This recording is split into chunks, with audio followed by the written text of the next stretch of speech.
I haven't. Oh, sorry. For some reason, the chat is not working. Botrix is not here. Botrix is gone. I feel sad.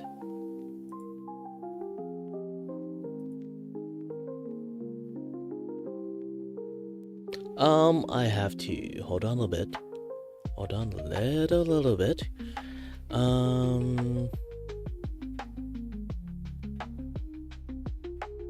I have to change this one.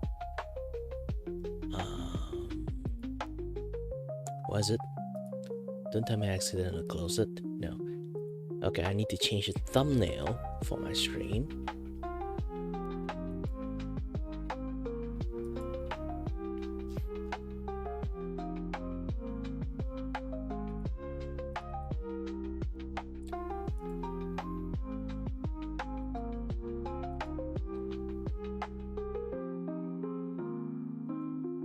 I should actually start my entire stream like in a black screen. That would be much more. That would be much more. You know,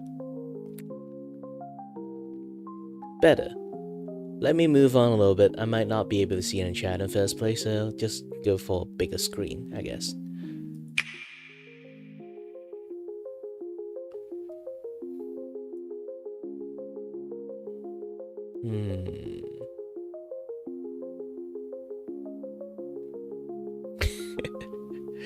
Alright, enough Enigma stuff. So let me show myself a little bit. I might actually go a little bit much more differently. Also, I have a little bit head size change. So you might notice my head is a much more like smaller. So yeah. Aside from that, nothing much changed about me. Nothing too big. Ta-da! But yeah, I have a much more wider shoulder now since my head is much more smaller. Also, this thing is actually on the fritz here. You can kind of like see. Wing, wing, wing, wing. Yeah, it's shifting around a lot. I mean, like, way too lot.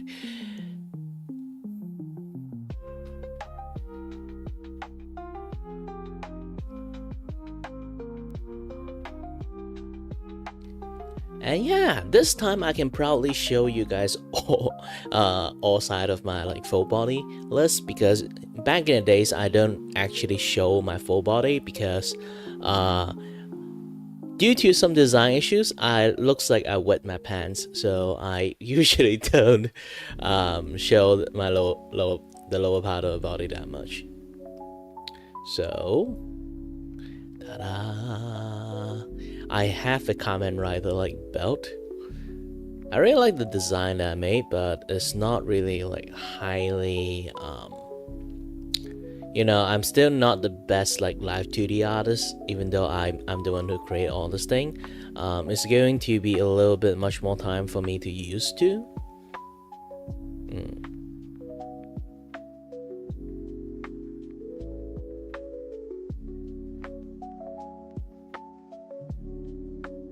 Not like much more live. It's just that maybe this thing just look at my eye a little bit too much. I'm used because there's a few days times I'm actually there's time that I'm actually didn't really use too much the what thing again, I didn't really use the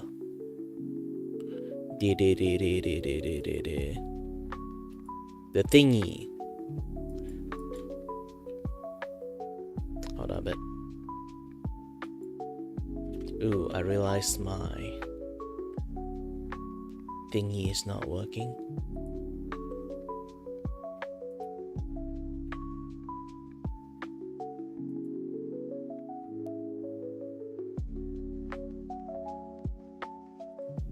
Yep, it's not working. I'm doing multi-stream, by the way, so you guys might see something a little bit confusing.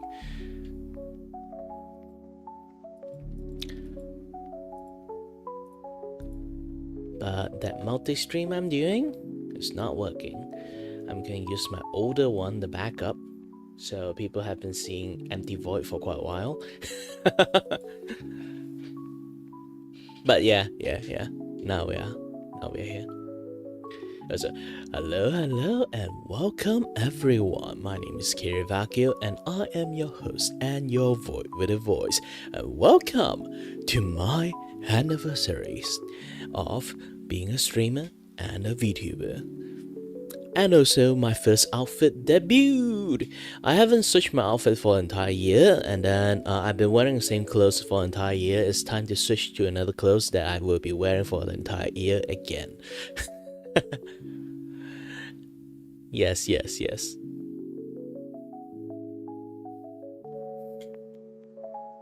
And where was I again? Oh yeah, proudly able to show my slowly every single part. I don't know why I have to keep this traditions of like keep showing everything. Traditions. You can see actually there's a shadow for my pants too. Like if I shift my clothes enough.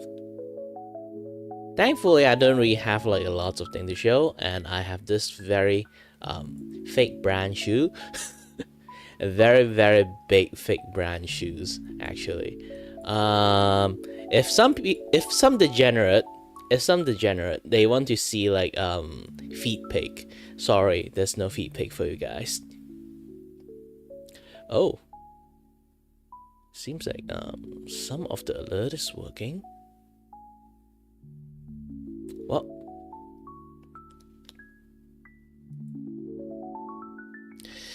yeah, I really like the belt, but I didn't actually rig it properly because again, I don't really have my like live duty license to do things anymore. So I just update the artwork of the clothes, this and that, and then the mesh and everything.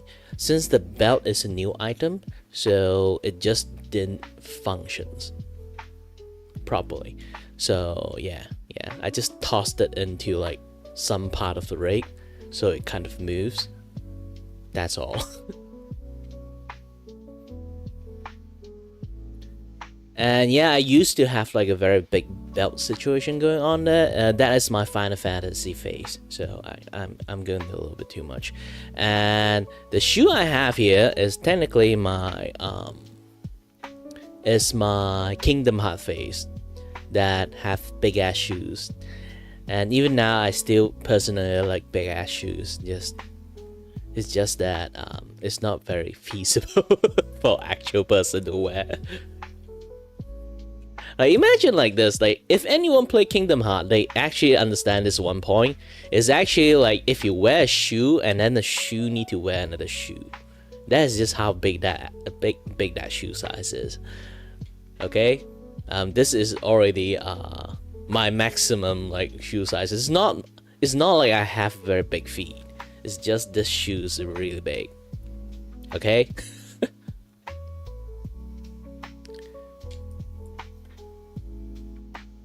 I wonder if this thing still works. Oops. Ah.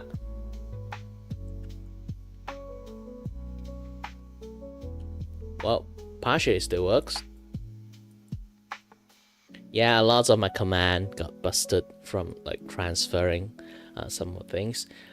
Let me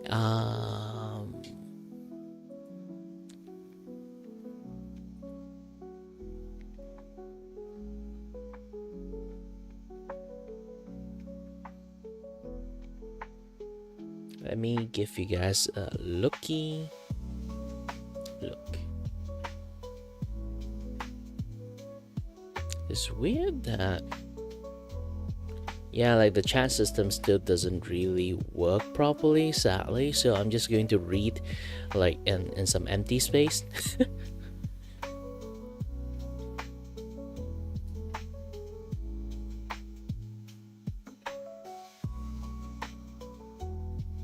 You got purple shoe underneath. I don't really have like purple shoes.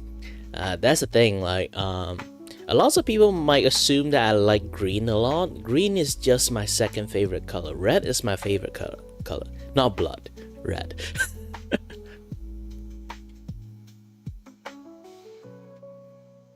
That's a lot of things I do want to give a little bit chat about, a little bit this, a little bit that. Again, like this is instead of saying, it's not like cherry red, it's more like velvet red. Nah, not velvet red. It's basically almost the most default red you can imagine, as default as possible red color that pop up in your head, as much as possible. Basically, like the red from YouTube, that red color. Yes, that's my favorite color. Not because of YouTube, it's just red. But red is a little bit like the one of like the few brightest color that you can have, so it's really hard to match up onto anything. And personally, in real life, I do like red shoe, but the problem is all the good looking sport shoes that looks red has been taken over by Jordan. And if anyone's seen how expensive a Jordan shoe is ridiculous. I was like, holy shit, this is a price? I can get a kidney from that. That expensive. I was like, just give it on the red shoes, I guess. So this is more or less like in a way the only moment that I can wear red shoes.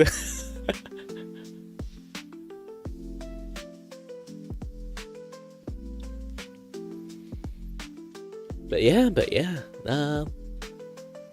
Again, anyone who just dropped by in, welcome to the Kiray stream. And I think I totally forgot some of you things that I'm trying to do.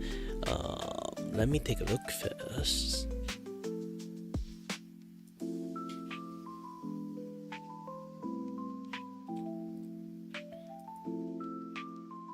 Yep, nothing missing, I guess.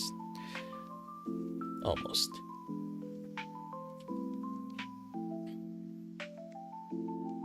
Socks? Well, always need some socks that can match up with the shoes, I guess. If the rim of the shoes is mostly black color, I would wear a black sock for it. If it's like mostly white color rim, then I will be wearing like white sock on it. It really depends.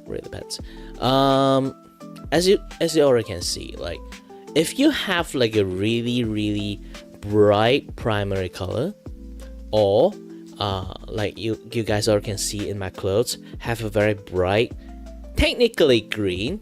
Yes, it's technically green, but sadly it's actually yellow color.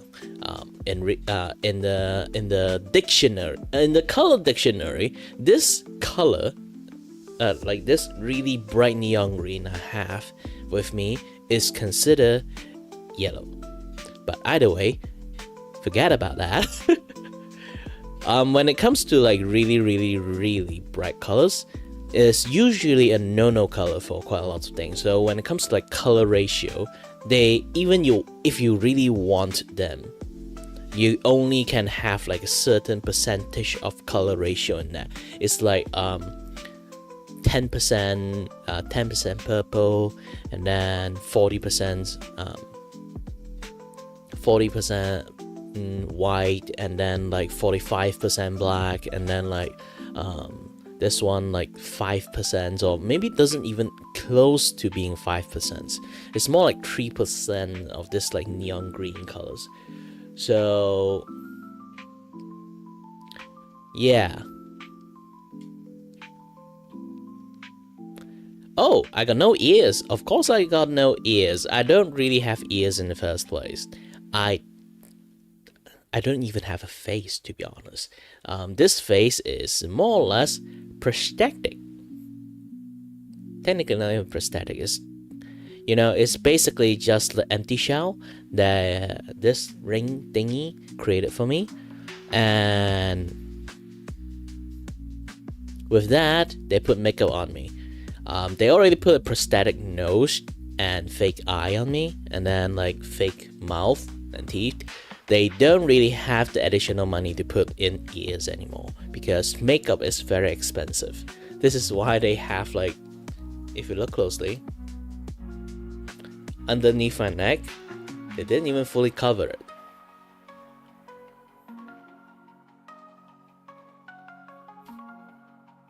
Yeah, that's the reason I don't have any ears. Like, ears is overrated anyway.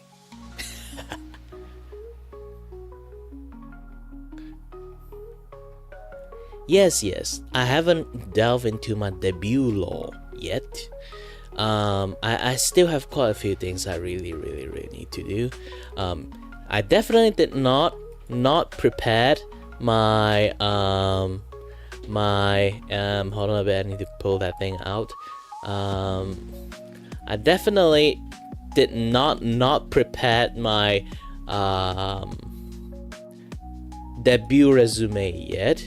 It's not because that I am lazy, I didn't do it. It's more or less also not definitely me because of my issues.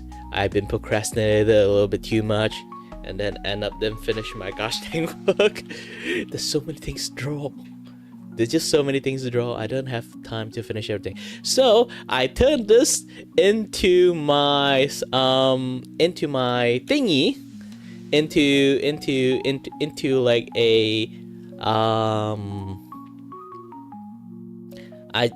I basically flat out just turn this thing into a thing that is, what about just turn this thing into my you know, what they call it again, on the spot resume writing. So let me fill up the things first.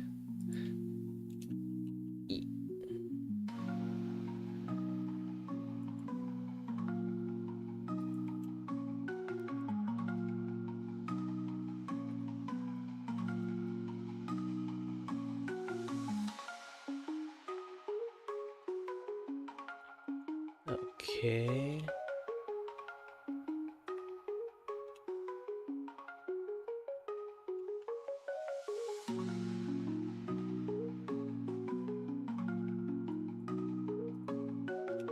The spacing is a little bit weird. Let me fix them up first.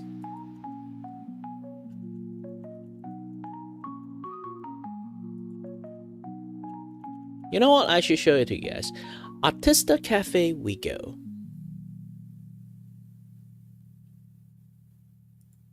I think the remote ran out of battery again. Artista Cafe we go. Yay, the things works. Oh, speaking about this, like any mangaka already like you know, finished their thingy. You know, like they only have 3 days, of course, and it's a great success. It full sell, like they have like 3 days of Animangaki. The trading card game, the thing I'm in, actually they actually sold out every single day. Every single day. They just keep getting sold out. And I have earned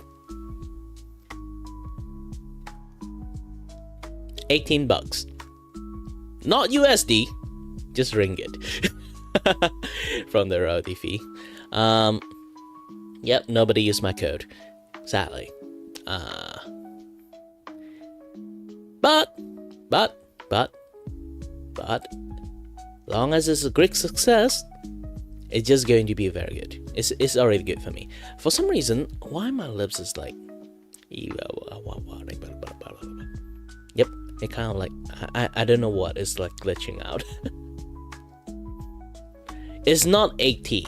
My 18 is like yours divided by 4.5. It's not much. But still, again, because it's being sold out, it's a good thing at the end. At the end.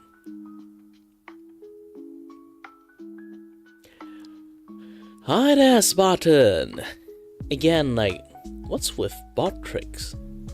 It's supposed to show the YouTube side one too, but for some reason they don't. I really need to check why. So, hello there, and welcome to the Kiray stream and my first ever debut on my thing, my lore, my stuff, my this and that, and a lot more other things. And my new outfit debut. I didn't do the most conventional debut things. I'm going to do the, like, you know, some people actually have like this, like, they have like things like written what they like, what their favorite food is, what their aspiration is, this and that, yada yada stuff.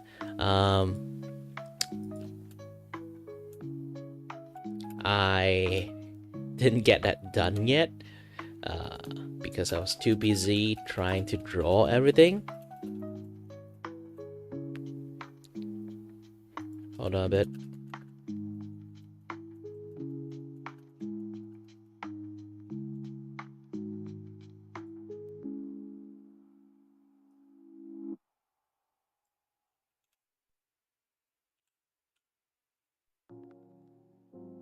Why can't I just have like a straight line?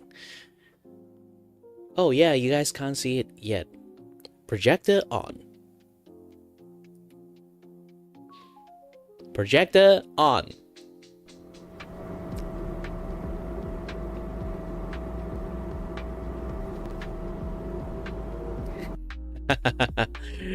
Alright, like, yeah, the age-old problem of this gosh dang thing just doesn't align. This is not like how I expect. You know what? I'm just going to open another box.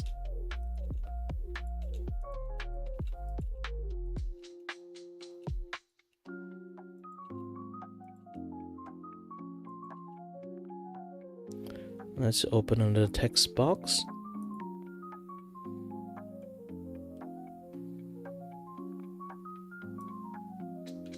Ctrl+C, Ctrl+V.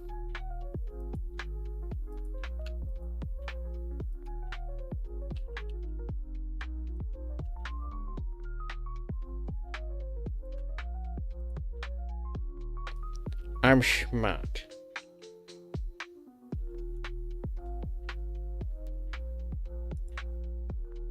Oh no. My smartness has gone away.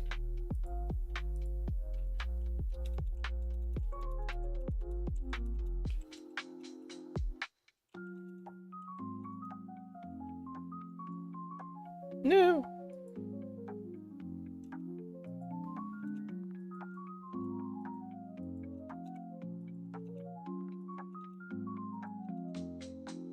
Yes.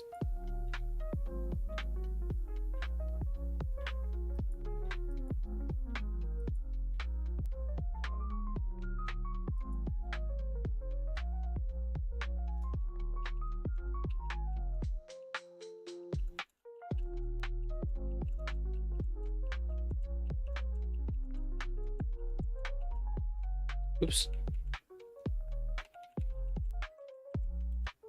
Ooh. Thank you for the following, Mike.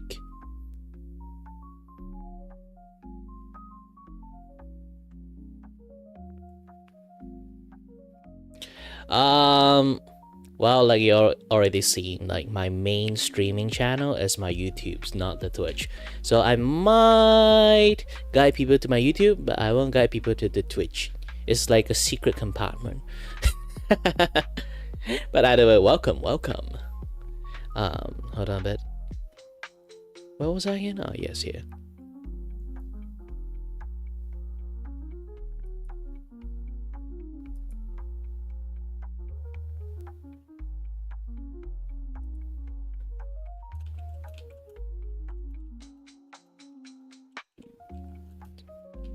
You know, it's funny things that most people have this already finished and just read it out loud. For me, I'll be like, nah.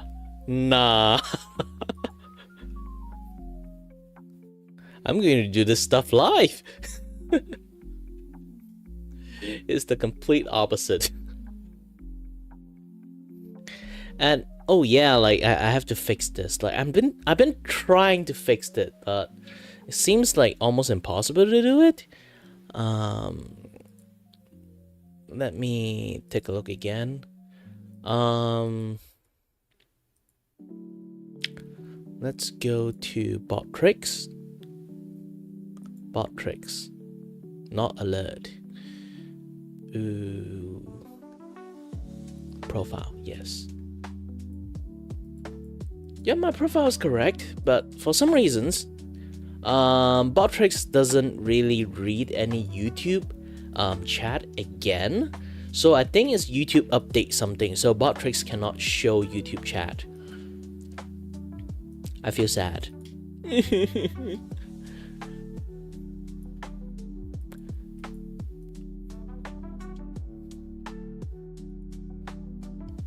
But yep. Let's going to put this thing here. Too dark.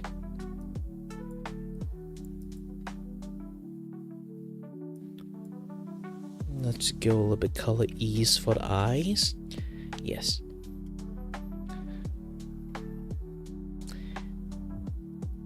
So I'm just going to do the world's most unique debut style. It's basically just me doing all this thing. Like usually you see how people do debut, like literally live on screen. Just make it happen. You know what? Let's use this thumbnail of mine. Where is it? Where's my fist? Where's my fist? Yes, this one. Or I guess the default one is good.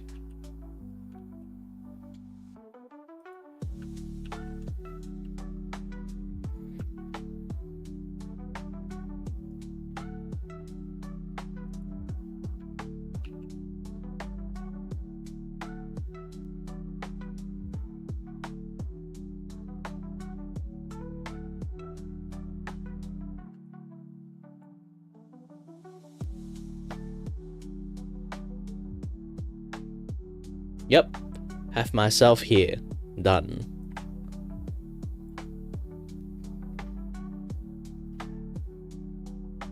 I did the thing.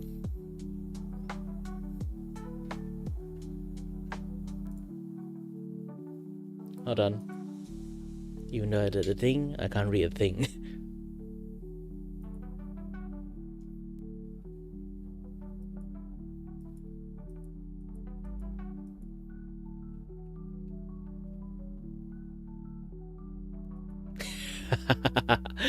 Yes, Mike, that is how things works here. Sadly, I'm just a one-man army, so I don't really have time to do this, because I actually have like it's not a secret. I did share this here and there, but it's a secret for you guys. It's a open secret for everyone I know. Here you go. Aside from this thing, later on I will also slowly introduce. Oh yes, apply transformation. I will slowly introduce everyone.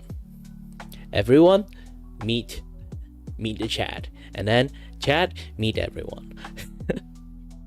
That's going to be a lot.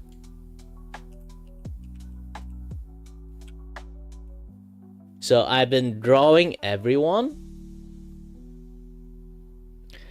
This so I'm going to give like introductions for everyone in the future later on, after I finish my alias on my own, because I'm going to do this for everyone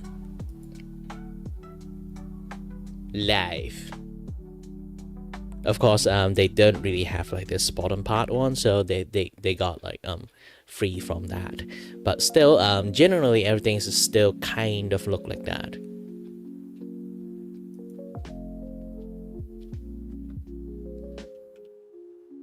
Okay,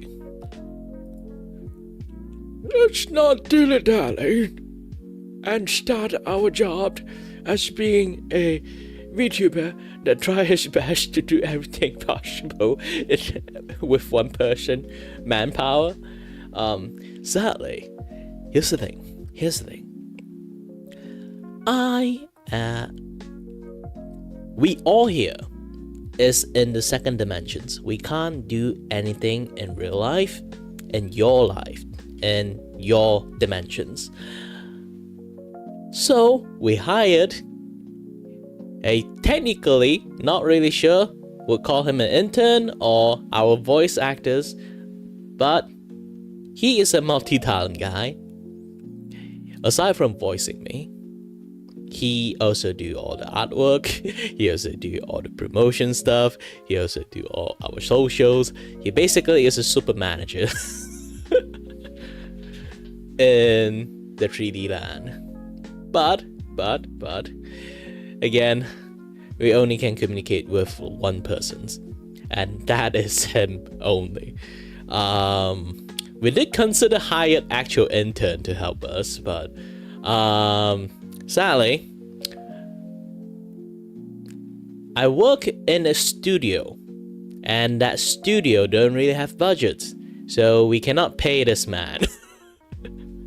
And this man had to scrape by himself just to meet his like just to meet his ends. So yes, he is very busy. You have to do everything himself, which end up we don't really have lots of time to do everything we wanted, even though we have big plans for it. We end up didn't actually manage to do it. Just using 2 weeks to prepare the artwork and mainly almost everything alone is really difficult. The person have like our voice actors do have personal like issues, so it becomes like he sometimes procrastinate, sometimes he's not, sometimes he is. So yeah, like that kind of things happens, and have to draw everything himself, have to plan everything himself, have to do all the stuff himself. So we end up like spend a little bit too much times on like too much things, and I just noticed my shoulder have some rigging issues I need to fix. Maybe later on.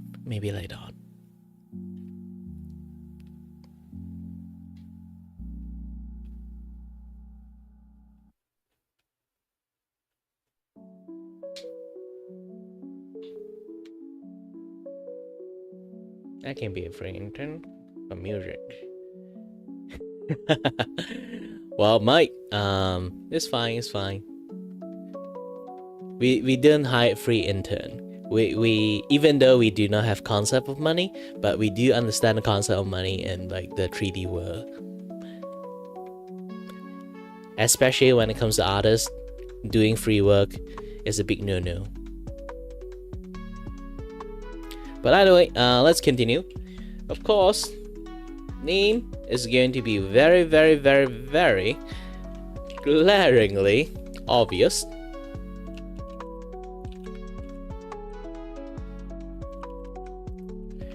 Kiray Vaku is my name. And let's add our VA alias.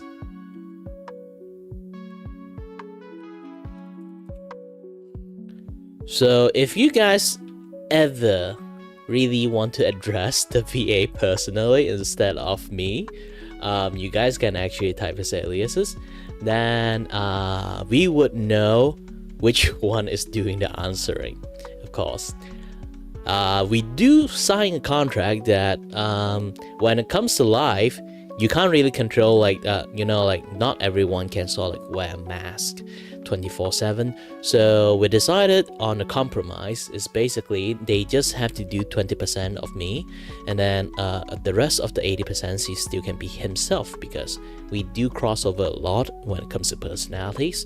So yeah, everything is generally what he does is almost what I does.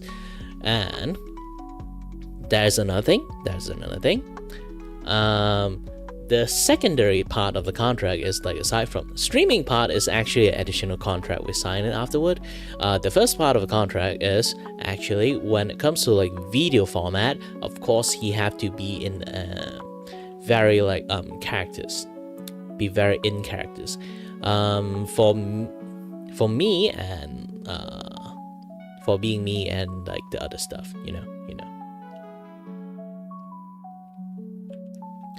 For me, yeah, blah, blah, blah. Sorry, my brain is not functioning well because I haven't slept yet. I did not stay overnight to finish the very last drawing you just saw there, and do rigging, this and that. Yes, I do have to improve some part of the rigging. They have like some spot that I have to like do a little bit of adjustment, but aside from that, like everything is still like looking good. Yeah, YouTube algorithm is not doing me good. Like usually if you have the word debut there, usually they would just like spam your video out, and I should actually in my Twitter spam like I'm streaming now, but yeah, I'm too lazy to do that. I'm already here. It's not like any other things is working. If anyone want to like share this thing out, you guys can share this thing out. I'm not like the most interesting person in the world, but still I'll try my best to entertain everyone. Yeah, ew, Twitter. Actually, I'm already putting Twitter on my back burner. I don't really like to use social media. Yes, include Instagram and Facebook and Twitter. I think the most I actually use is is YouTube community chat. Yes, that thing. Yeah, the thing that nobody actually used properly. Yeah, I'm using that. But yes, generally, I'm not really the person who used social media that much. I only have Twitter because I'm a VTuber. At least I need it for. Weirdly, there's a lot of VTubers actually like active in Twitter, so I have no choice but to have that to make like connection to other VTuber. And besides, that is like the only form of connection usually you can do with other VTubers. So yeah, sadly, it's a thing that I have to have it. I rarely, if anyone click into my Twitter, you kind of like notice one thing. There will be like a period that I would just spam like crazy, and then there will be a even longer period I don't touch it at all. That's just me in a nutshell. I don't really use Twitter. When I use it, I actually using it. I'm not using it like a social media. I'm using it as a marketing tool.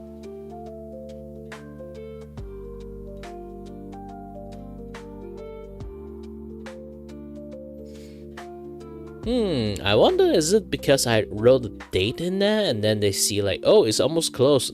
They started to let people see. Like YouTube AI is still like something, it's an enigma for like lots of persons, including me. I have no idea how YouTube like AI system work. Because I know one thing is like why there's a lot of things is not functioning properly right now is because YouTube implement their Google AI stuff into YouTube recommendation systems. Like I was like, holy shit, why they adding that thing? Like, why don't they just use like the usual thing, like make the website just being flat out very responsive? It's like back in the days when it comes to YouTube, recommendations is basically just a flat out numbers that what kind of things you watch, what kind of category you watch, and the general tag that you have in the thing that you watch, and then they'll decide it to see the numbers, compare it, and send it to you.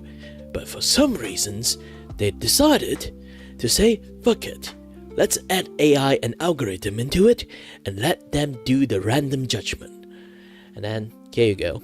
Everything you just got recommended, usually is just random judgment. is not a one-to-one number calculations. Back in the days, Google's and YouTube, they are famous for their very accurate judgment, depends on your taste. Now, they just randomly recommended you because you just watch like apparently one tutorial. They would just spam tutorial into your like feed, even though you usually don't watch them.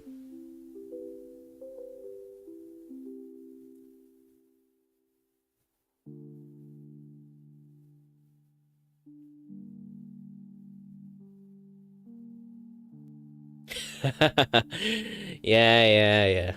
I posted that thing for quite a long time ago. It's not I didn't stream for quite a long time, but aside from that, yeah.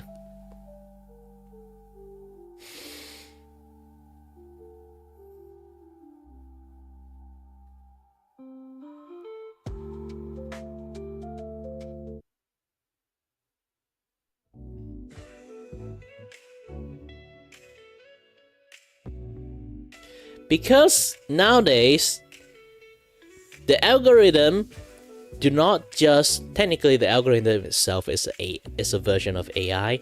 The algorithm itself, they do not just study your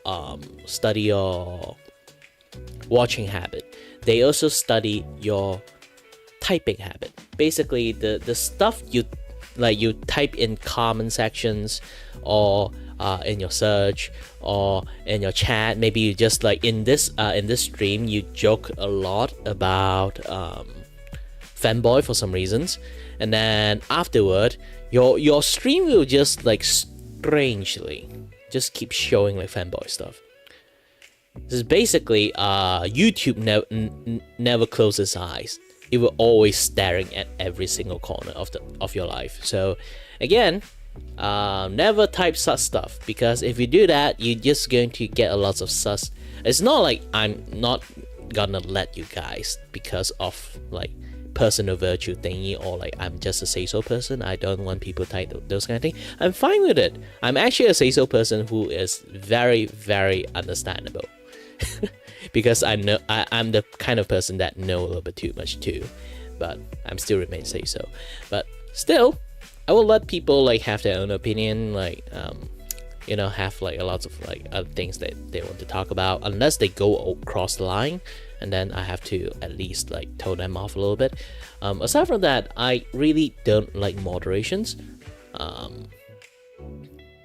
So just like behave properly, then I'll just let you guys do whatever.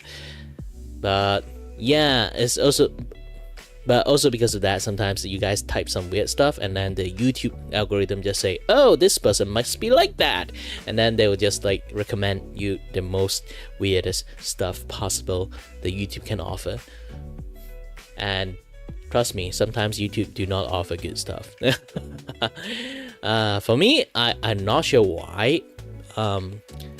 Maybe it's like I scroll past like YouTube short a few times and I saw the Family Guy thingy, and then now like my channel, my main like YouTube account that I use is just filled with like Family Guy, like those kind of TV clip thingy. It's just that I was like, gosh dang it.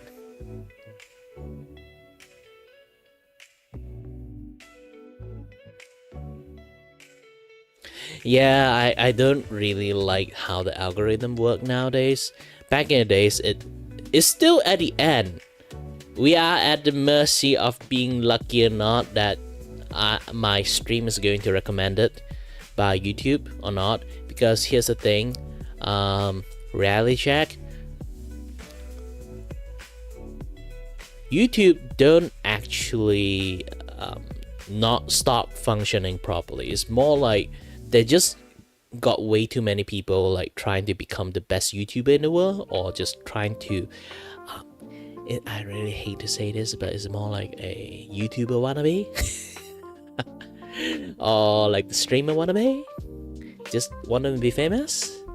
And there's way more than millions of people trying to do that, and there's way too many video uploading out per seconds. So they don't really know how to recommend you stuff properly. This is why they keep having a very weird algorithm suggestions. It's more like information overload for the server, so they don't really know how to do things properly.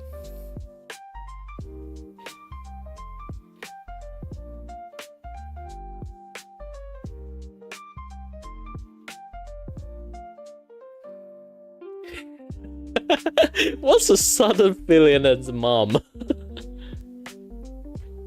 Yeah, it's weird, it's weird. Here's the thing, like, I usually put out a lot of short in the past. I never really get any attention from the short. It's very weird. Like, I keep seeing a lot of people post short and get success from it.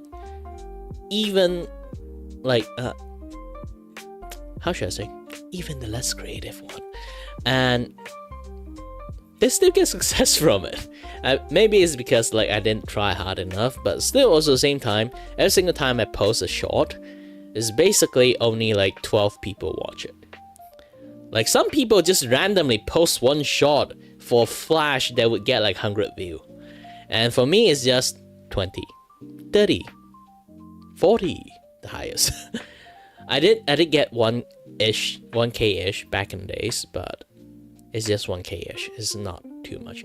I really think like YouTube short ruined like YouTube a lot, but yeah, they do have to adapt like how like short terms, short attention span terms people are nowadays. So they do have to add the short in. I can sort of understand it, but can you not just focus on the vertical format? Like, it's so hard to make a vertical format video. My brain is not hard code wired into it. Okay.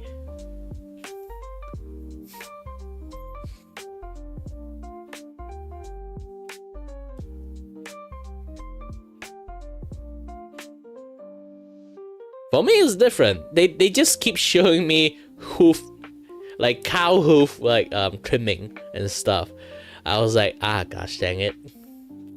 You know, like those kind of video that you watch like one zip pop video and then they just like show you 10 zip pop video. It's like, gosh dang it. Because like YouTube short algorithm works like this. If you stay more than 10 seconds? 5 seconds? I forgot it's a 5-second rule or 10-second rule. If you stay in the video more than 10 seconds or you watch more than half of it, they will assume that you like the content. And then they will just keep showing you again and again and again and again like different similar things.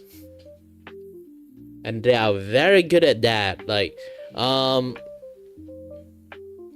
I saw like a shot of Orville once, and then they would just keep spamming me like Orville clip for like the next 3 weeks, and then they would just suddenly switch to another things because I watched like one random video they suggest that I watch long enough that they would think is interesting.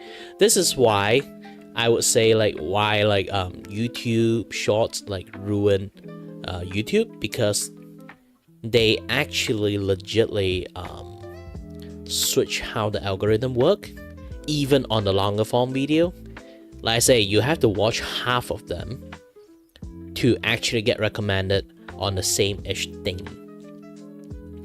But also because of that, not a lot of people can make too short a form of a video, or people who have short attention span, they won't actually go and watch a long form video unless it's super duper ultra interesting, you know, or like you are a very established streamer, people just tolerate you and then just watch enough. Yeah, generally, like if you watch like those like some of like the news like channel like Vtuber news or Vtuber drama stuff, or like even like watching people, you know, like talk about drama stuff. Like if you watch, why so many people would watch the like so successful most of the channel like that is because people willing to sit there and listen to more than half of the video maybe just half of it, and then they just either like tune off to another things, or like start watching some other things. It's generally like that. And the thing is, they need people to watch more than half of the video. They need high engagement. Then you will get recommended of similar stuff. This is why nowadays you see a lot of like, even like on the horizontal format like this one, they won't actually create like long enough like format. They will only create a video format, maybe just like 5-minute long or 10-minute long. They won't go past 10 minutes because they know people do not have the attention span to watch past 20 minutes. Like those kind of things. Also, hello there, Randy. Oh yeah, I was doing this thing. I completely forgot. Alias the void with a voice. Because I am also a aspirant wannabe voice actor. Finally, I can actually have this alias working, kind of. But still, at the end, yeah, it's not really there. Like, that's the thing. I'm still practicing on being a voice actor, but doing all this thing, I've been stopped practicing for like a straight of 2 weeks. So I really need to like fill that quota up like on next week. Maybe like I would do 1 or 2 stream that's like fully dedicated just being a voice actor.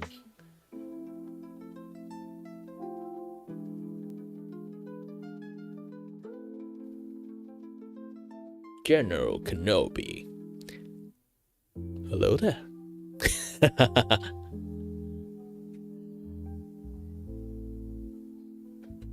Yeah, too bad I can't do the robot voice. I'm not connected to my voice mod at the moment. I'm using my pure voice that do not have any substance changes.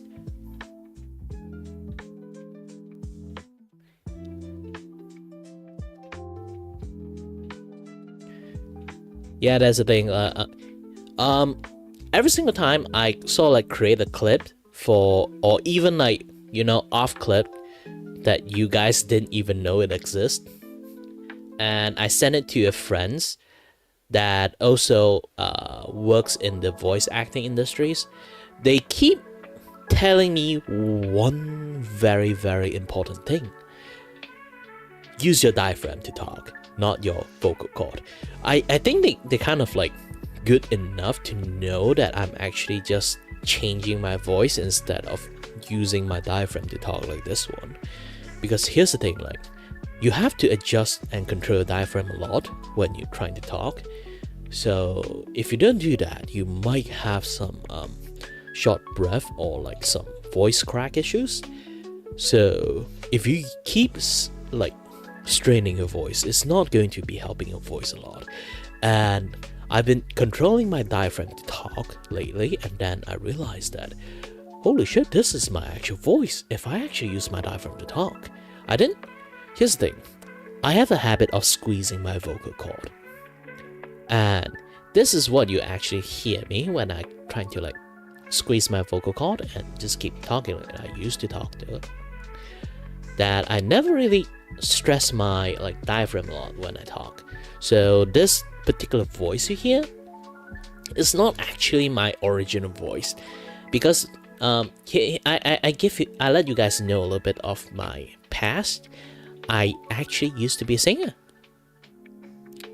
before puberty hits, and when I go to like singing competition, this and that, yeah, that stuff, I'm only I never really get the first place, but I get second place once. And then the rest is just either like the 4th or 5th place. I never reached 3rd place. Sometimes I say I reached 3rd place. That is fake. That's just me. My brain doesn't functioning properly. But yeah, I legitly did practice like officially practice how to sing back then when I was a kid. You can think me like somewhat of a Justin Bieber as a kid. But when puberty hits, my voice changed. And when I was a kid, I was so obsessed with that. I'm trying my best to return back into my older, younger, high-pitched voice. So I kind of like squeeze my vocal cord like 24/7. And in order to regain my ability to do high-pitched voice, and I did the most stupidest thing in the world by, even when I'm talking, I'm kind of like squeezing my vocal cord, and it kind of become a habit. Even right now, I'm still doing that. And until I like start doing this like voice acting thingy, everyone actually do hear that I'm actually straining my voice 24/7. They finally notice it and then just keep telling me, use the diaphragm to talk, use the diaphragm to talk. They just keep telling me that. And now I'll be like, alright. And I'll be like, oh shit, this is my voice. Hey, my voice is back. Like, it's basically like this. When I actually control my diaphragm to talk, I basically neglected to squeeze my vocal cord. So this voice is actually my actual voice. I didn't know I sound like this, but a lot of people might not actually hear the difference at all. It's basically deeper. Slightly deeper, just that.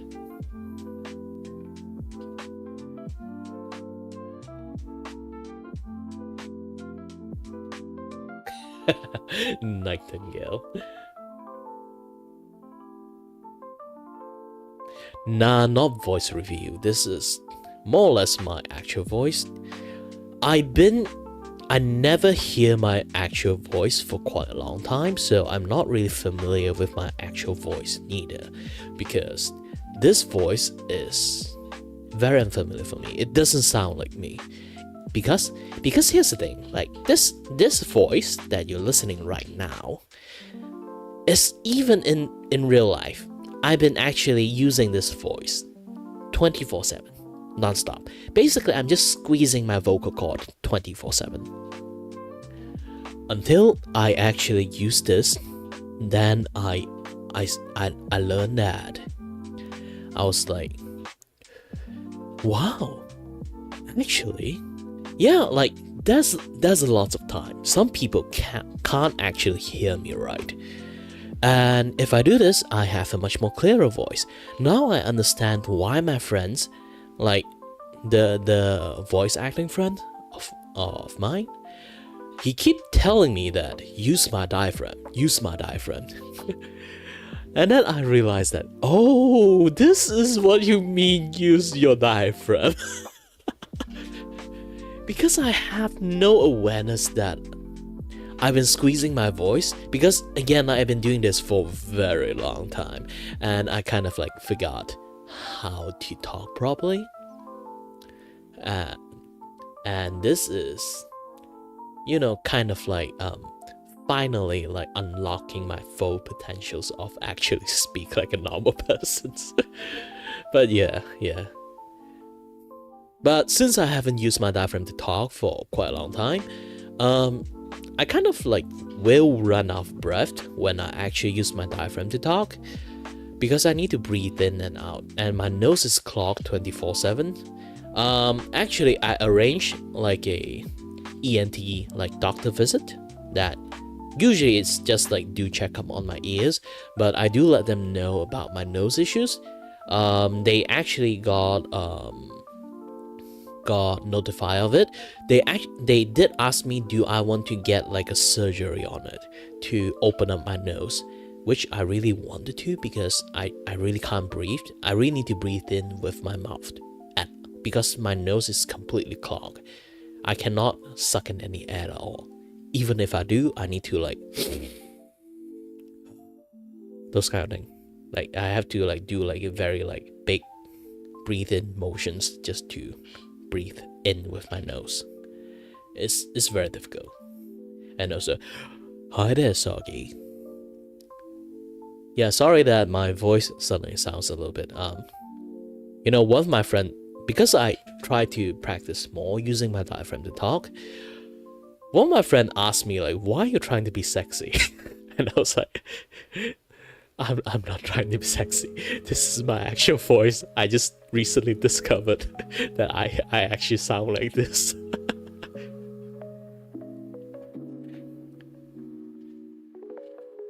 Like, I'm not really sure. Do I sound like I'm not actively trying to sound sexy, okay? Like, am I giving you guys the impression of that?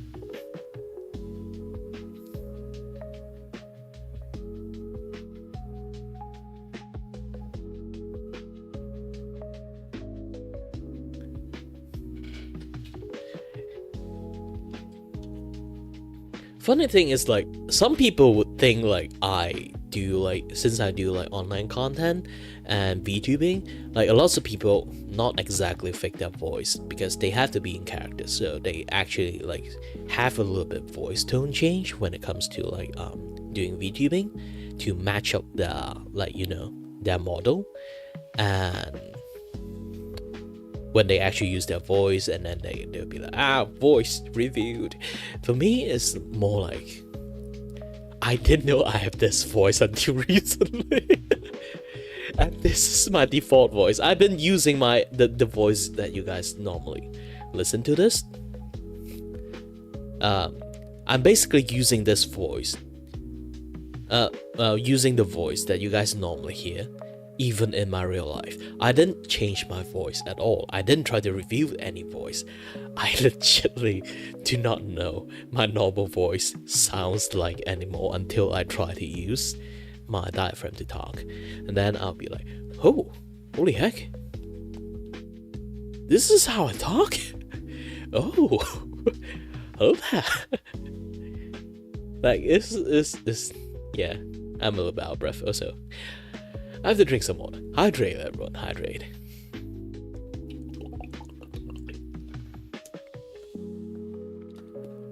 Yeah, I kind of think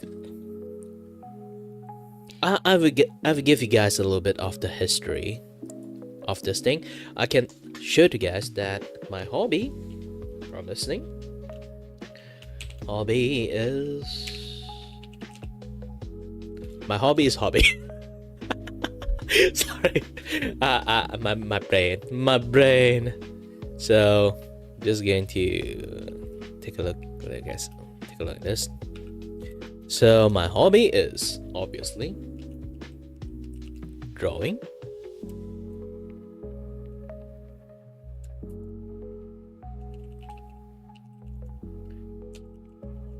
reading manga / webtoon. You know what, actually I need to, for this particular, I need to smaller the size. Oh, too small. Oh, wait. Yep, good. Reading manga webtoon, or I'm a full-blown gamer.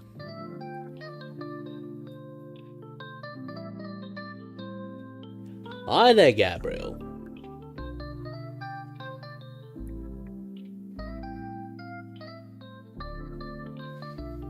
Hello, and welcome to the Kirabaku stream. My name is Kirabaku, and I am your host, and your voice for the voice.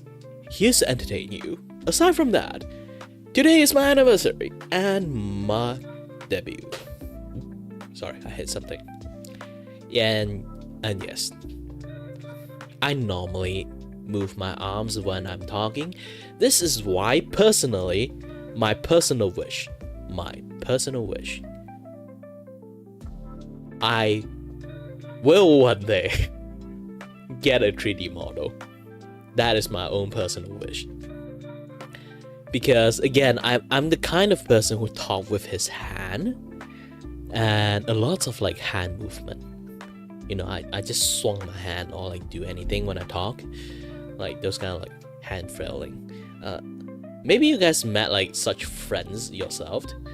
Everyone have like that one friend that do a lot of like hand movement when they're talking. I'm that person, and in a way you can say it's one of the way that I express myself. So VTuber model they don't actually move their hand. And I feel like some part of me is missing, you know? So if I ever have like a 3D model, they finally can see my hand movement, and then I'll be like very, very happy about that. But yeah.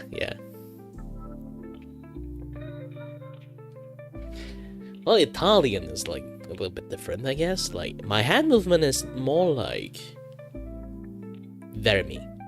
Just that. Yeah. Ooh, yeah, I totally forgot this thing. Let me pull this thing out. Where's my Discord? Ah, here.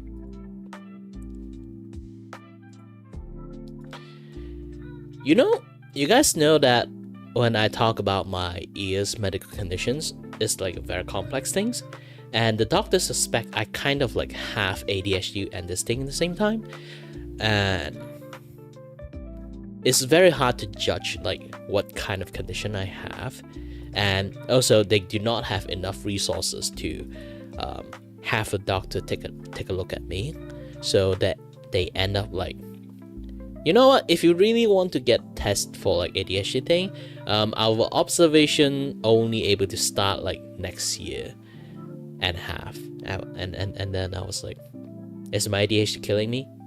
No. Alright, I'm not going to get checked. But since I do get, the doctor do tell me that I'm suspected to have one, so I did take like a test. Like, here's the thing, never really relied on this kind of like even though they would say like it's an official test or something like that, never really assume that you have ADHD because you did this test, okay?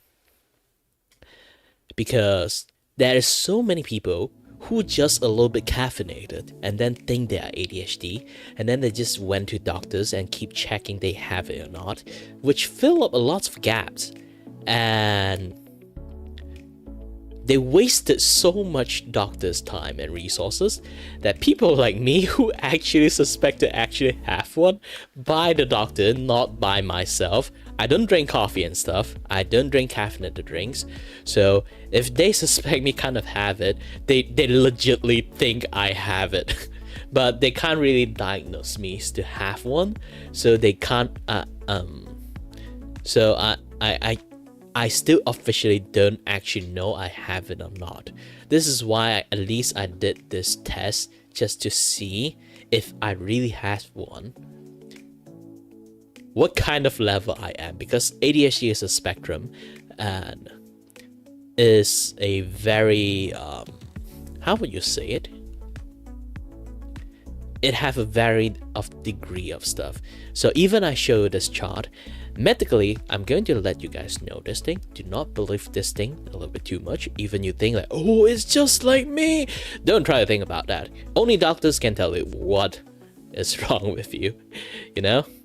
And because there's so many people self-diagnose themselves to have one while they being like super caffeinated, and you know, they just go and tell doctors, hey, I may have ADHD, I want to get checked up, and then they just take up all the time and stuff like that. So, hi there, Misa. And I'm going to show you guys this. So, with those tests, if I actually have ADHD, if I get diagnosed to actually have one, this is my level of my ADHD. So I'm basically super hyperactive and very inattentions. I forgot like what they call it for inattentions and hyperactivity. It's basically I get distracted. It's like, ooh, shiny, or like, ooh, this, ooh, that, very easily. And I basically just talk too much and then just do not shut up. And I think you guys already experienced like what I normally does, okay? Like even now, I haven't even started on this thing yet because I just keep talking. I think you guys already experienced this in firsthand and everything. And yep. Okay, skill. This section's I'm going to give this section a extra space. Why do that? Is generally overnight, or you can say the voice actor of Kiray, he actually legitly, I'm not bragging, have a lot of skill. Yeah, here's the thing. I have a convoluted history from my educations and stuff. When I was a kid, I'm a slow learner. So slow, in fact, that people think I'm retarded or think I'm autistic. And then, basically, when I reach like maybe 12 or 13, something clicked with me. From a guy who doesn't even know alphabet properly and who can't even understand the noun for like those kind of like I, we, they, he, she, it, so those kind of things. Back then, yes, it's a little bit difficult back in the days for me to learn all those kind of things, and now even confusing people because people just trying to be special. Again, so. But back in the days, I legitimately do not understand English at all. And then just one day, it clicked.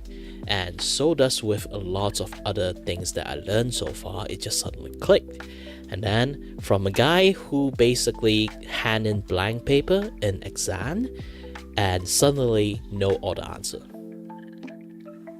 I actually got called into principal office from like a few times of suspecting that I'm cheating, and then they did quite a few tests on me, like surprise test, and they realized that this guy's not cheating. He just suddenly his brain just suddenly have like, you know, like those kind of like the brain unlocking moment. Yeah, yes, that is me.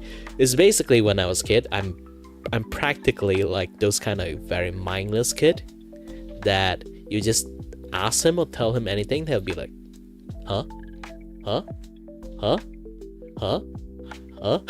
That is me when I was a kid. Aside from singing and drawing stickman comic, I don't do any other things. And then just one day out of nowhere, I suddenly can speak English fluently. I'm not kidding. Everyone kind of shocked.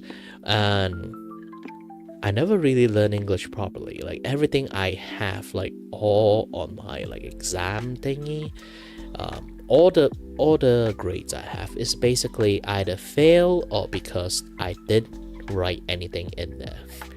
A lot of people assume that I'm stupid. Technically I'm still am, to be honest, even though I get A on stuff, but still. I suddenly understand lots of things. Like my mind opened up for a lot of things and see a lot of things. It's basically like, you know, like when those kind of like kids that you kind of think like, when will you have conscience? When you reach a certain age, like if you get birth and then maybe you just like being a baby, and then you finally have like self-conscience, like maybe at the age of 2 or age of 3. Some people have this early. Some people like have like age of 5, they finally have like self-conscience. For me, I think I only start having self-conscious like around like age of 12 or 13. It's basically my development is very slow. And then with that, I'm just click. Everything's just click for me. And then I have most of my memories when I was a kid, but I don't think all those memory that I have back in the days, I'm actually conscious at all. It's more like I'm only like full on just reacting to stuff. And nowadays I can start to think and stuff. Yeah, I'm basically promoted from NPC back in the days. And then lots of people actually are quite like shocked that I starting to be able to comprehend stuff. But yeah, like also because of that, I got fascinated for a lots of things, studies and knowledge, a lot of things. So I want to learn everything, and thankfully I have a family genes that is basically my entire family, include me. We have this uncanny ability of learning. It's basically if you put us in any job, maybe just a week or two, we will from knowing nothing to become semi-expert of like on the subjects we are forced to do. So we basically have this model of like accept first, deal with it later kind of like model. So we learn, it's basically we learn things very fast, and also because of that we have this ability of like what do you guys normally call it? I'm not really sure. It's not like we are geniuses. We just a very good jack of all trade, and we learn things hyper fast. The longer you lived, the more knowledge you have. The more knowledge you have, like the more skillful you are. So I consider the most because I'm the youngest within my family, I'm considered the most stupid one in the in my entire family branch, because they all are older than me, which in a sense they are all smarter than me because they know more stuff. We have like a habit of trying stuff and then like do a lot of various kind of things. This is why I personally also have that kind of things too. If you talk science to me, I can actually understand you. If you talk philosophy to me, I also understand you. If you talk poetry to me, I might understand you. Or might not. I didn't dabble with poetry, but if you talk artwork, animations, 3D, even accounting and programming, I would still understand you. Why? Here's my convoluted history. When I was around like Form 1 to Form 3, it's basically Malaysian like study system. When you went past the grade school, once you went past grade 6, you go to a middle school or high school. I'm not really sure like what on the terms of like outside country would be, but Form 1 to Form 3, I'm still like on the lowest class. They didn't. It's like the kind of like you still have to study a lot more stuff. And when I reach Form 4 to Form 5, that is the time that you choose a subject to be focused on. So you're going to enter two types of stream, art stream or science stream. So science stream is basically the student will learn about additional math, and art stream, you either choose art or programming or business or handicraft or accounting. So those are art stream. Science stream is basically anyone who want to study, become an engineer and stuff, they'll go there.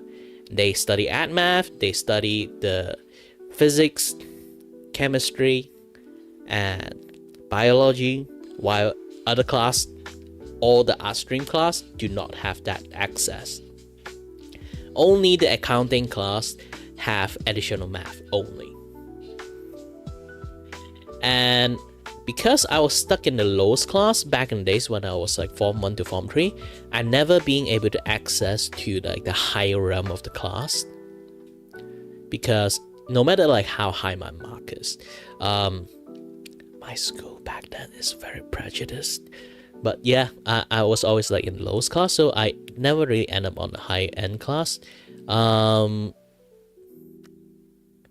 So I never really study physics, chemistry, or biology, those kind of things. But I do watch a lot of like Discovery Channel, Discovery Science, Animal Planet, like all those kind of things when I was a kid, because I was forbidden to watch cartoon because I watched too many cartoon when I was a kid.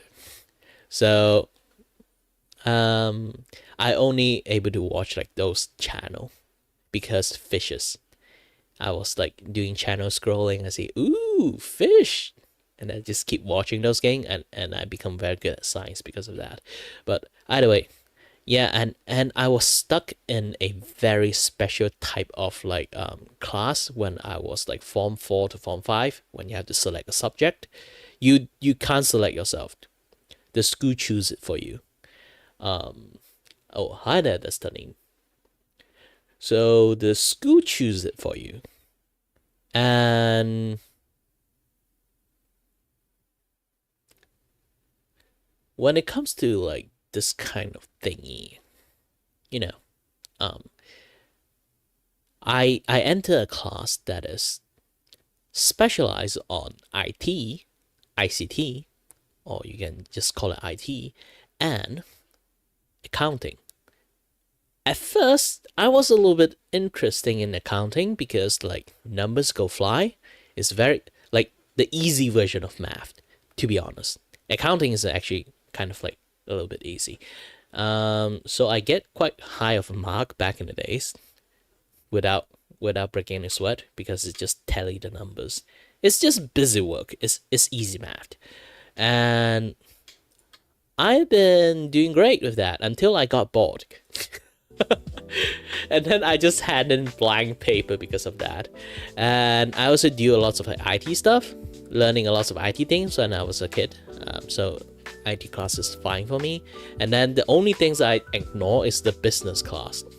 I never really intended to study business at all. So I just flat out never really study and never really like hand in any paper or exam paper. My exam paper is just completely blank. I'm this kind of person, do not copy me, that if I don't like the subject or I got bored of the subject, you will expect blank paper from me.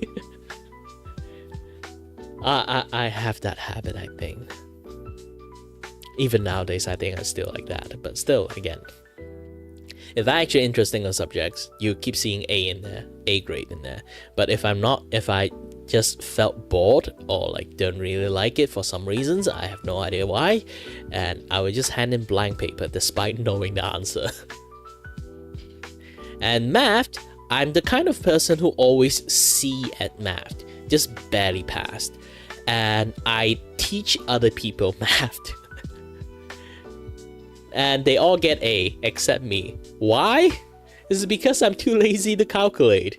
So my math was never really that great, but I teach people to the point that they get A or A plus.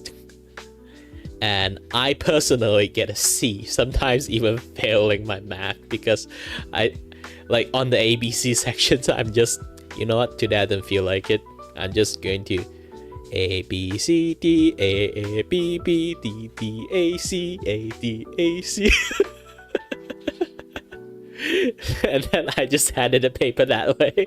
I didn't even bother to calculate. But at the end, I'm not actually really hate math. I'm just too lazy to calculate math. And I know how to teach people in a way they can understand what is math. Like it, in a sense, like a lot of people that don't really like math because they don't really have that click moment with them. You know, they don't really understand the purpose of the math they're doing. And it's actually quite understandable because like if you guys didn't actually like know the purpose of the math you're doing, you're really going to just hate it because they're just forcing you to do it for no reasons and never give you a real answer that why you have to. And normally they give you the answer that why you have to is just the generic that you need math to live. You know, they didn't really like give you a proper answer, and that's the thing. And my music ran out again. I forgot I pressed the wrong button.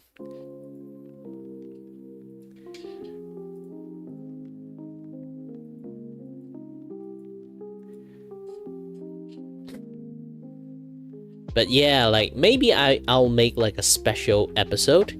Oh yeah, I need to do my debut thingy later on. I will tell you guys what kind of content I will do in the futures. But one of the thing is basically one of the episode is just Kiray random shenanigans.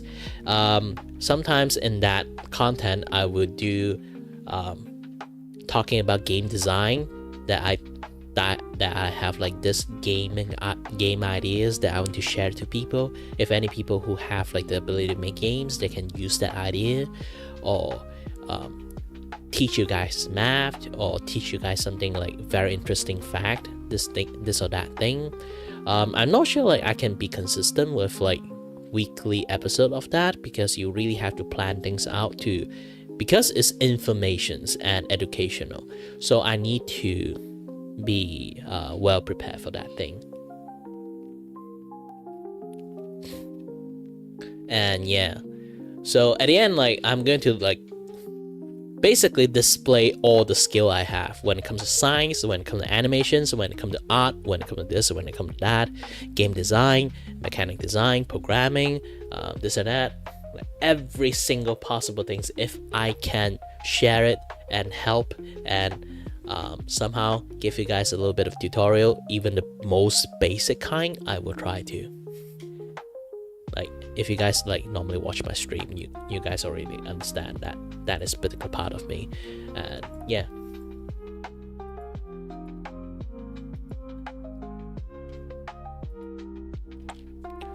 so I'm going to write down all the skill that is quite notable. Oh, again, because I was like I'm studying accounting, I end up in my college, I go for diploma in engineering. How I managed to get in engineering without studying physics and stuff, don't ask. The school accept me. I didn't ask question 2. The uni accept me for some reasons. Maybe it's because I'm very good at science or very good at math.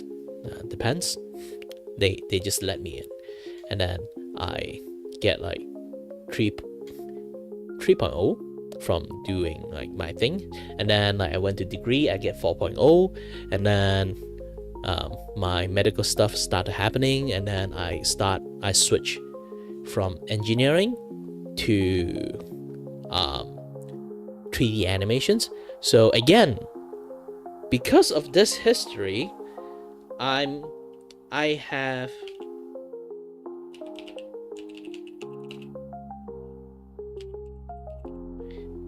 have engineering skill.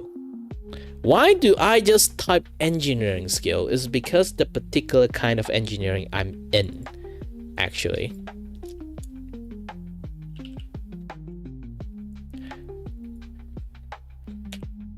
My engineering subject is mechatronic engineering. It's not mechatron engineering. Lots of people joke about that. I'm not mechatron, okay? Just that. Mechatronic engineering is mechanical electronic engineering. So it's basically what you hear. I'm a mechanical and electronic engineering that deal with a lot of like robotic stuff or manufacturing, like automation stuff. So from that, I know almost all aspect of machinery and electronic stuff, and programming, because it does involve on programming the I/O stuff into it, and production calculations, this and that, yeah, stuff. Also like electric motor and stuff, so generating energy, this and that, yeah, that thingy, like the general stuff. That's why I kind of know a little bit of everything when it comes to engineer. So I'm just going to put a bracket mechatronic. So if anyone who are interested in mechatronic, anyone who is interested in engineering but they don't know where to land first, they can try diploma on mechatronic first, because you learn all aspect of different kind of engineering stuff. It depends on what you like. You can spec specifically on that aspect. Like, oh, you like the mechanic stuff more. so you go for mechanic. Or you like the construction, like calculation stuff more, and then you go for civil engineering. Or if you like the electronic stuff more, you want to become electricians or something like that, you can go for the electronics, electric engineering, you know. Or you just like all the aspect, you can just flat out either advance to mechatronic engineering on the degree, or go for robotic engineering. So it's like there's a lot of things for you guys to like have fun with, you know. Like it's generally just fun studying engineering, because you can plan. You see, like, oh, I want a flying like what again? You know, like those kind of like a flower pot you can have. You say, oh, I want a flying flower pot, and then you just design how to make a flying flower pot. It's quite impossible telling you this thing, because the soil is actually quite heavy. Even you just put a water in it, it's still quite heavy. It's actually somewhat quite, I won't say it's impossible. Like this is like the attitude for a lot of like engineering friends that I have. When I say I want to make a pot flying, they would just say like, nah, the soil is heavy, nah, the water is heavy, this and that kind of things. Or like you have to do like also the plant is heavy, this and that, yeah, that stuff. You just build a system that can adjust from that, and a bigger model. Just basically like engineering is for solving issues, man. You create issues and solve it. Then I want that, and then there's an issue for that, and we solve that. Engineering should have that kind of mindset. But generally, I was wrong. I was so wrong. This is why I'm suffering in my engineering degree so much. Everyone is just functioning in, it works. Choose the thing that works. Do not choose hassle. Do not do anything creative. If you do anything creative, you will spend a lot of time trying to solve the issues that you created. And then that is their motto. That is the engineer motto. Within what I studied for so long, I understand that is the motto of engineer now.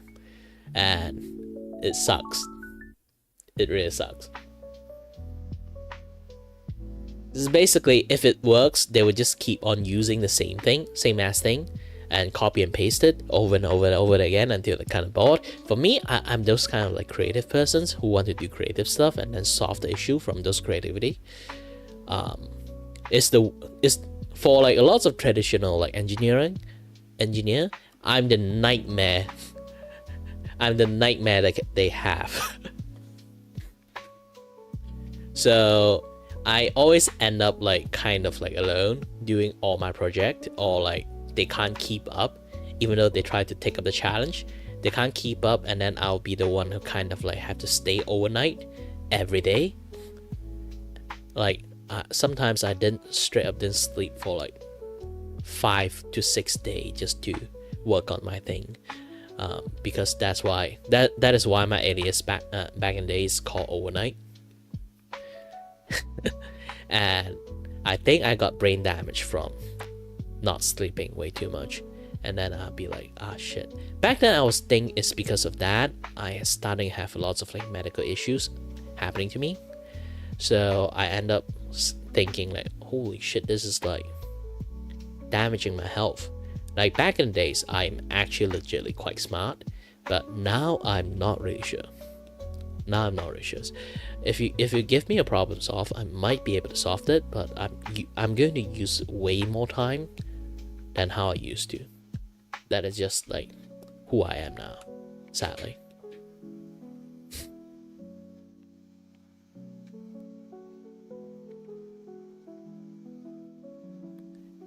Basic plumbing system for trash is way harder than I think, because people do not know how to dispose it properly in the first place. Here's the thing, metal is metal, paper is paper, plastic is plastic. Even this 3 basic thing, nobody knows how to solve it. Imagine this, you have a broken DVD player. How do you dispose this thing? You just toss it into trash? You think they just magically like solve it themselves? No. If you have like a plumbing system for like this kind of things, you need to learn, like everyone in this world have to be smart. Everyone in this world have to be smart. That's the thing. We can do this kind of things a long ass time ago. The trash plumbing system. But that's the thing. We need smart people to do this thing. To properly use it. You have to divide the freaking DVD player, take it apart, electronic to electronic, metal for metal, plastic for plastic, glass for glass. You have to learn how to take off the DVD player that have a lens there to focus the freaking laser into the CDs and then reflect it and then study it, and then that lens, you have to take that lens out and then toss it in the trash. Else the trash system, they only do transferring. Like you already can see, plumbing like system, they only work for transferring stuff. They do not have a robot arm inside there. The moment you toss it in there, there's like a swarm of drone that just following the trash. You just tossed it in, flying in Mach speed, and then take that thing apart. By the time it reached the recycling stations, it already finished taking apart everything. It's impossible in this day and age at the moment. So if you really need that kind of thing, it exists. But the problem is, you have to take apart the freaking DVD you have in order for it to function properly. And then once it reaches the recycling stations, they will have the sorting system. Because you already taken them apart neatly, the sorting station will sort out the plastic, will sort out the metal, will sort out the electronic, will sort out the glasses, that will do everything for you. But you personally have to be smart enough to know how to take apart shit. When you have to toss in trash for papers or paper bag or those kind of like orders, like stuff you have to peel out the plastic in between that cover your food and the paper bag, that do not let them contaminate it or just make the paper bag mushy. You have to peel off the plastic from that paper, which is ridiculously hard in the first place. You have to peel that thing off and then toss it in there, and then they have to sort it out themselves again. Recycling is hard. Like, recycling is the best thing in the world, but still at the same time, you have to be smart to actually do it in the first place. Lots of people do not have the IQ that actually can do that thing properly.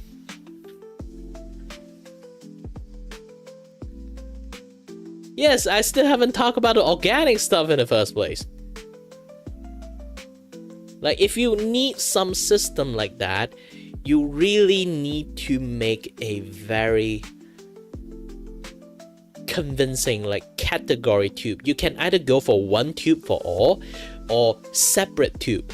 It's going to be a hassle for like a lot of like in a architectural way. Imagine like each household have like 5 freaking tube in there. One for plastic, one for paper, one for glasses, one for metal, one for food waste. Every single house have 5 pipe going out, and then didn't even include the piping for like water, sewage, electrical, landline, those kind of things. Like all those things already taking much place, and then now we have like 5 main line more of infrastructure under our ground, which will weaken the soil even furthermore. Anything happens, sinkhole is going to happen first. because there's like 5 big ass pipe under our like house to connect all the trash into one point and then just transfer it that way. And all those things have weight, so it's going to consume a lot of energy to suck those things in. So electrical bill itself will skyrocket, and when electrical bills itself will skyrocket, no matter how much wind energy or solar energy we use for eco-friendliness, we still burn a shit tons of coal just to provide those energy. And air pollution. Yeah, you would think like it just like in case to say this, like it just become a super big air pollution.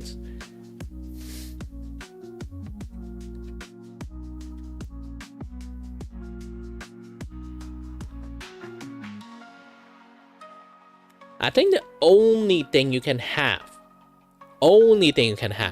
is just food waste. You can literally have a tube for food waste only, then that is kind of fine. But nobody's still going to like understand which kind of food waste can use for composting, which kind of food waste cannot use for composting. So that is going to be another big issues. Unless like every like street have like this one tube is basically for tossing shit into it, and then they blend it and then just turn it into compost, then yeah. But now there's like huge transportation issues, that where are you going to send those waste to farmer, to local gardener, or to this, to that, or you have to package it and turn it into money. But if you turn those things into money and then start selling it as a fertilizers, how are you going to distribute the money to everyone, this and that, yeah, that stuff, you know? Or you're just going to say the money is going to like be self-sustained for this kind of system to work, so every single time you toss food in there, you have to pay for your own fertilizer, and then those money will just go to support this system to maintain it works, and then you have to prevent people from embezzling money, this and that, yada stuff. So you also have to pay for people to take care of this stuff properly, also like to watch those people to prevent embezzling, and then like you create a two type of new jobs, and then you have to create further more jobs to do the accounting for them, and this and that, yeah, that stuff. Yeah, like basically engineering is a headache.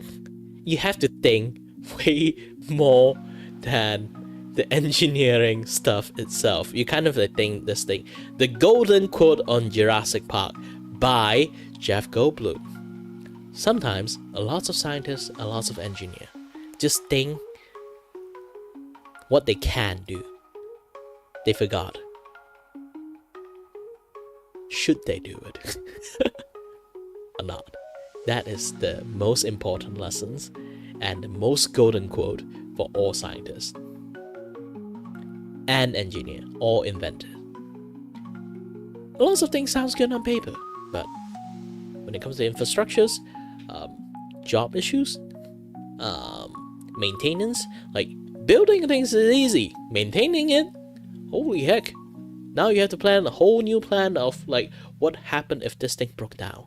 What happened one of a pipe like just corroded to the point that, you know, food have a lot of acid, or some certain part like metal part just flying inside the pipe that will hit a lot of like metal part. Are you going to carve the metal part into freaking diamond?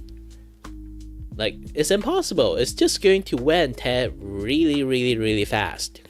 Like the metal just like sucking in high speed, traveling in high speed, and going to hit the metal part, and then the pipe is just going to wear down really fast. And then when they try to do the maintenance on it, what kind of maintenance they need, this and that. Yep, that is so many things that you have to think about it. To the point is kind of like you solve one problem, then you realize second problem you solved it, you realize the third problem you solved it, you realize that have the fourth problem. That is the life of an engineer. This is why engineer decided to be like, fuck it, just use whatever works. That's the reality of a situation for engineering. You know what, again, everyone drink some water. I've been talking a little bit too much too.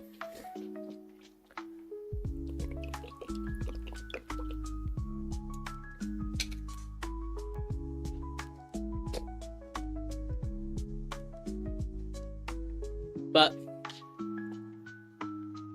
trash plumbing is an interesting idea that humanity has been tackled for a very long time. All they can do right now is laundry plumbing systems. They if you ever sees those like houses have like vacuum system, like a hole for you to put like clothes into it, they would just suck in the clothes and then put it in the laundry area, this and that, yeah, that stuff. They only make that possible only because clothes is soft. It doesn't really do anything to harm the piping at all, so it's fine. Aside from other things, no. And be going to the toilet on of it.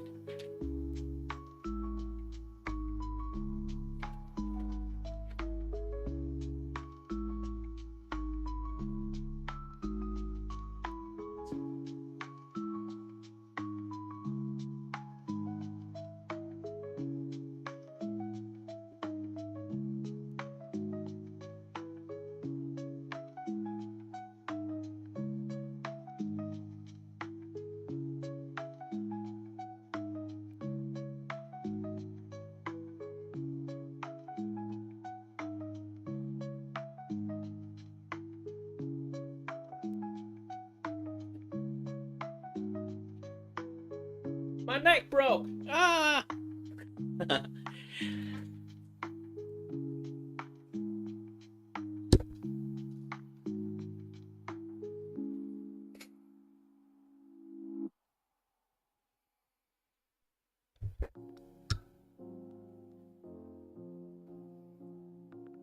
And yeah, like, this is the thing, a lot of people make inventions out of needs. They forgot the long-term consequences.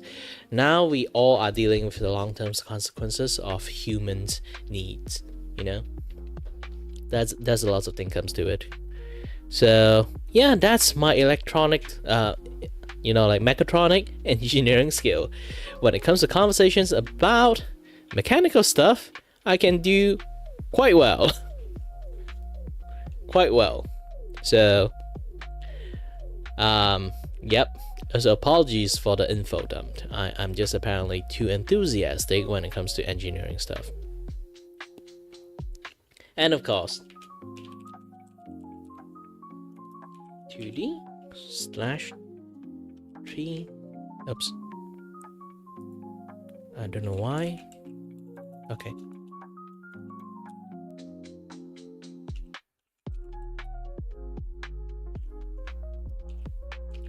(2D/3D).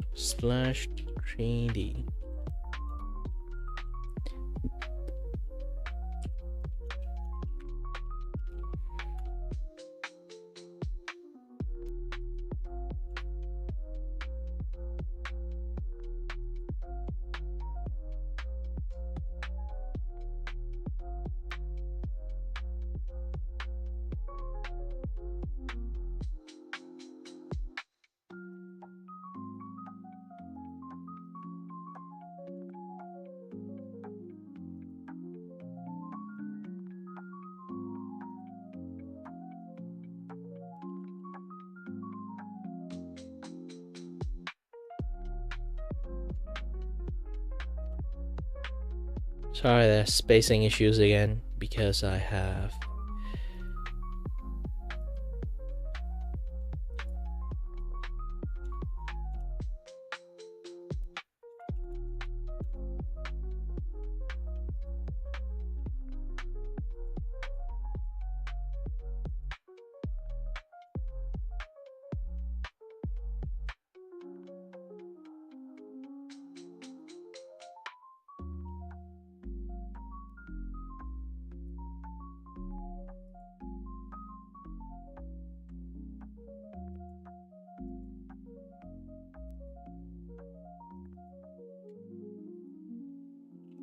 five.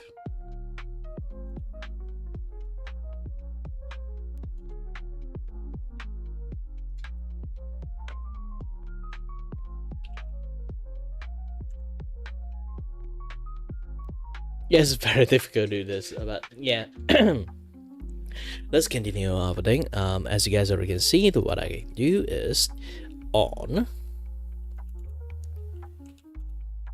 2D or 3D animations or drawing, because again, my life journey when it comes to engineering, I'm quite expert at it. But also when it comes to 3D animations or 2D animations, I'm also quite expert on it. Why? Because I went to study engineer. After I finished studying engineering, technically I didn't even finish at all. I've only finished diploma. Degree, I only finished halfway. And then, you know, many sleepless nights is harming my health. So I decided to quit engineering and went into another endeavor. And that endeavor is animations, which require lots of focus. On hindsight 2020, you know, Kiray did not see that coming, and because I have some focusing issues, it's really difficult for me to finish 8 animations, to be honest. Long animations might be impossible. Short-term animations is still fine, but again, like I still aced my class quite well so far. And then on my last semester, on my final year project, I didn't manage to finish it, so I just quit studying 3D animations. But technically I already finished my study. It's just that I didn't have the paper for it. So I do have a knowledge about animation stuff, about drawing, about the industries, this and that, yeah, that stuff. So when it comes to like talking animation stuff too, I also can be very in-depth with it. It's a very you know, not something that you can kind of like find easily. Aside from that, yeah. Sorry that I felt my throat is straining, so I'm just going to use my At the moment I learned that I can use this voice, it's much more easier when it comes to talking, of course. But it was still slowly, by default, going back to that voice, you know? It's kind of like a thing. Because this voice is practically my default voice now. But of course, like, when my voice is tired, it will slowly change back to this one. But yeah. Also, drawing.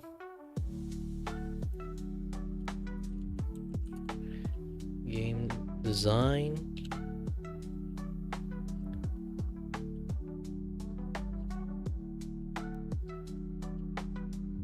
I'm just going to make it simple, just like this. Food! Oh, this is a much more like interesting fact about me, I guess. So, the food that I like, it's a little bit special when it comes to that. The food that I like.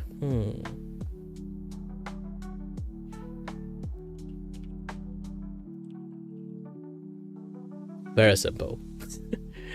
When it comes to burgers, I loved it. When it comes to pizza, I loved it. Yeah, there's two kind of like fast food. I just really like those kind of things, and I actually got quite fat because of it. So I decided to cut down on fast food. Maybe I'm just basically I actually haven't really take fast food for quite a long time, and even I wanted to, I limit myself to only have once per month. What, you imagine me say I'm going to have it once per day? I'm just overweight. I'm not actually really like obese. Back in the days I'm actually obese, but still. Yeah, I've been training and exercise a little bit much more, and I'm actually gaining down quite lots of weight, which is a good thing. And this one I rarely eat, but I do like myself a Kit Kat. Or chocolate.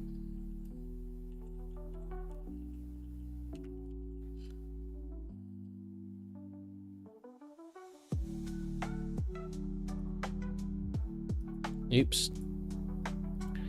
Let's have a space here.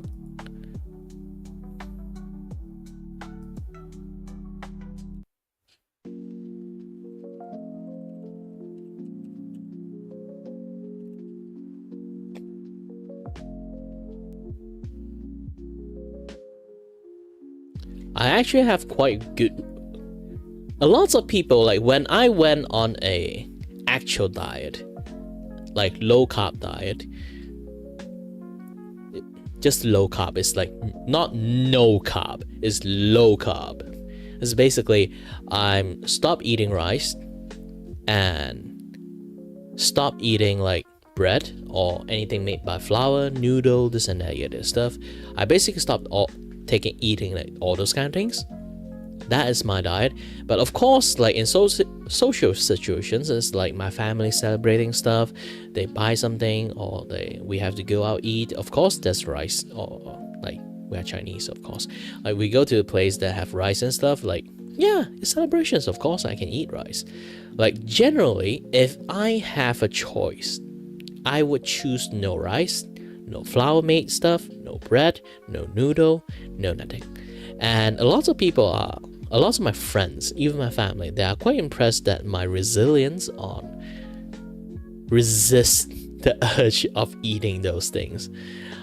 I'm not sure why, to be honest. Like, it's quite easy for me because it was never really an issues that, you know, like on restraint on what I should eat, what I should not eat. The only issue I have is hunger. That's the thing. I get hungry quite easily, and maybe it's just stress eating, but I'm not really sure. But again, like I have this hunger issues that I really need to fulfill. It's like, you know, I might go hangry if I kind of like get myself too hungry, but I'm not really picky with my food. Like I can eat like the whole wheat bread like nothing, just devour it. Some people just don't like whole wheat bread for some reasons, and I can take in nestem, oat, those kind of things, long as stuff that can fill up my stomach is fine. So I don't really I may have craving for stuff and then I'll just eat it.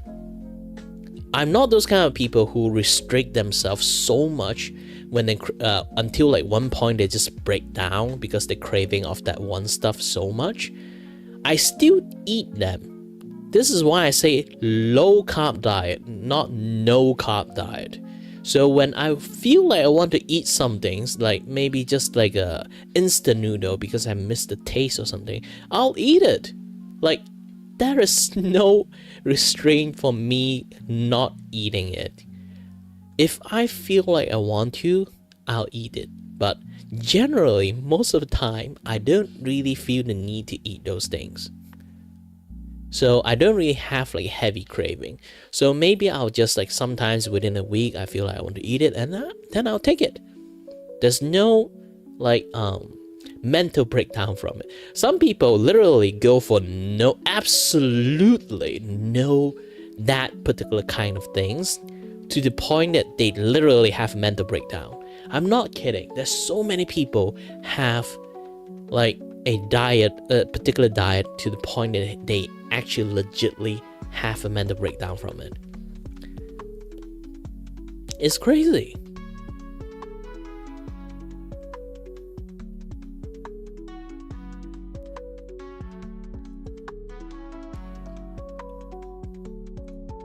Like I can feel like sometimes I need something and then I just take it. It's not like a very big deal. It's not like you did a taboo. You have to commit seppuku because of it.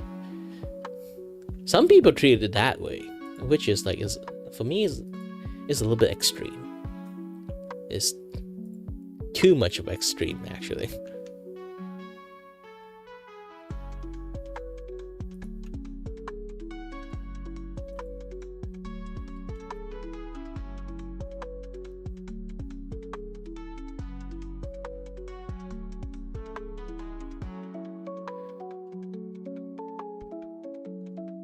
Yeah, it's a very, very weird thing for a lot of people when it comes to like diet commitment. For me, I literally have nothing because I have no rules about my diet. I'm just saying that, okay, I'm just going to skip most carb as much as I can. just doing that alone, back in the days I didn't actually do exercising and stuff, because I keep telling people that majority of your weight loss is actually from what you eat, not just exercising. Exercising, yes, it does help you to have like good heart and healthy like general body thingy, but still it doesn't really help you lose weight. It make you much more healthy, doesn't really make you lose weight.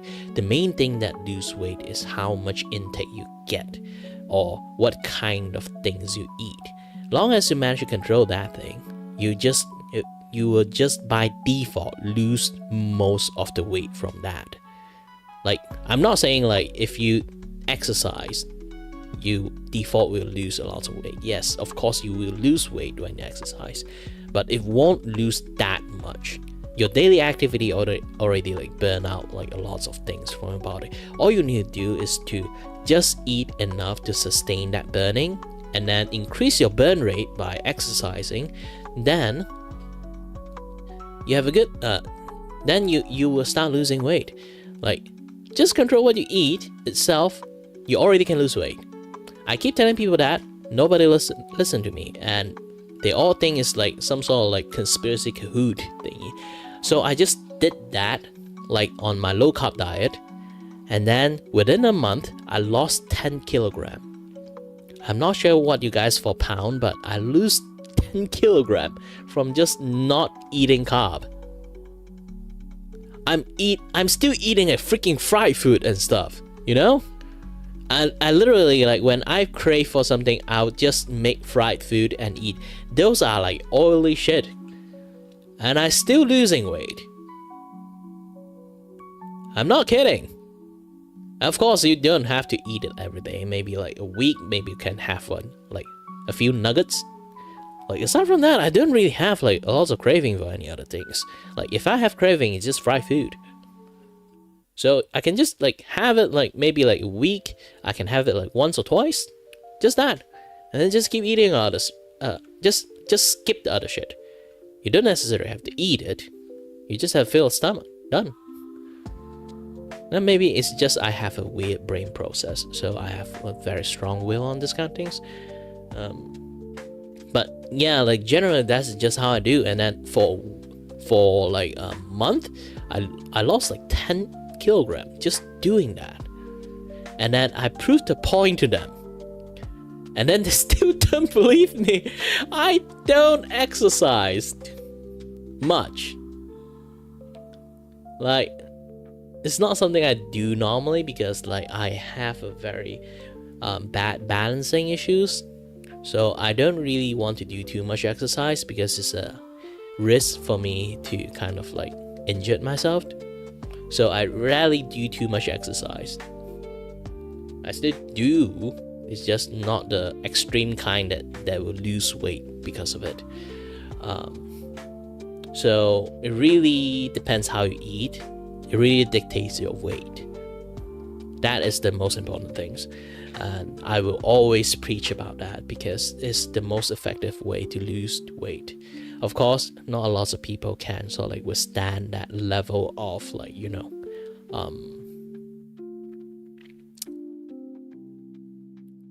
mental.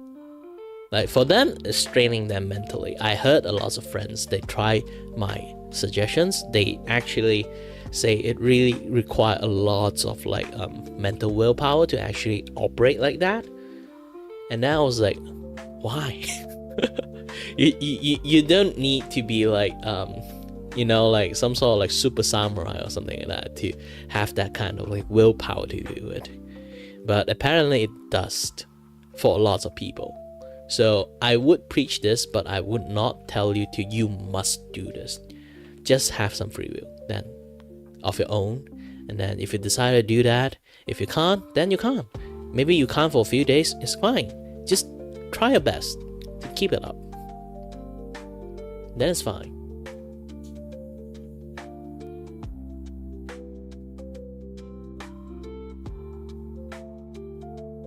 Hey, you're maintaining a very good weight. For me, it's kind of like I'm currently just overweight, because my actual height is like 170 3 or 5. I'm not really sure. It's like I have like measuring thingy that measure me a few times. It goes about around this range, like the highest and lowest. So I'm not really sure like how high I am, but still I'm using my lowest height, 173. I'm using that height to calculate my weight. I'm actually quite overweight. My best weight for me is to maintain at 75 too. But the issues again, I'm still at the overweight side because I'm just 84. Yes, I'm 84 kilogram. So I'm kind of like chubby. Not too fat. It's just chubby. But I still have to accept the fact that I'm bad. So I need to do a little bit much more exercise. I've been actually dust up my bicycle and then like ride my bicycle this past few days, and I realized that how the heck I'm able to ride my bicycle back in the days, because like here's the thing, I can ride my bike for like 2 hours straight without any issues. Back in the days, I have like very high endurance. This is why I used to be very fit back in the days. I put my gear on the heaviest. I'm not kidding. My gear is at the heaviest, and then I ride like nothing for 2 hours. Back in the days.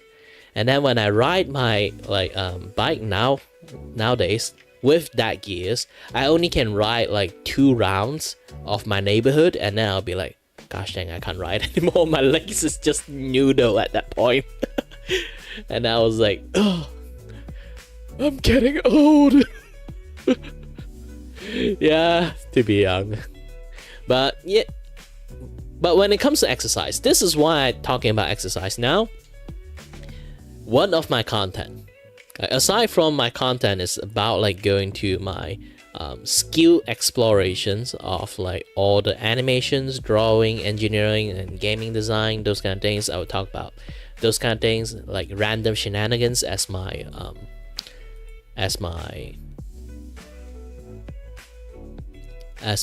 video content. And I would do one more stream content that is people rarely actually can see, but now I want to do it at least once per week too. That is treadmill stream. It's basically I will have a treadmill that show my feet. Yes, finally people who want to see feet, they can see feet. Technically I'm wearing shoes, so you can't actually see my feet, but still at the end, yeah, I will do a treadmill stream that will show that I'm keep doing treadmill maybe for an hour or 2 hours, depends on my stamina. Usually I can go for 2 hours without any issues. I will do a treadmill and then play Citus 2. That stream, I'm going to either unarchive it or stream it in my Discord. Yes, this is like a special Discord stream because I'm playing rhythm game while I'm doing this treadmill walk. I will get like a lot of a copyright strike because it's a rhythm game, and because of that, I need to prevent getting like copyright claim, because copyright claim, if you get too much, you kind of like being YouTube algorithm would just flat out refuse to suggest your video to newer people. That kind of things. Like sometimes you can't see my notifications because I got a few like copyright claim strike, and then YouTube algorithm be like, nah, this guy's not worth it to show it. And yeah, those kind of things. There is a lot. And why I talk about this thing is pretty simple. It's pretty simple. You guys just press plus Discord and then you'll understand. I didn't add, it's not really fully complete yet, but I will let you guys join in as special privilege. Just type plus Discord.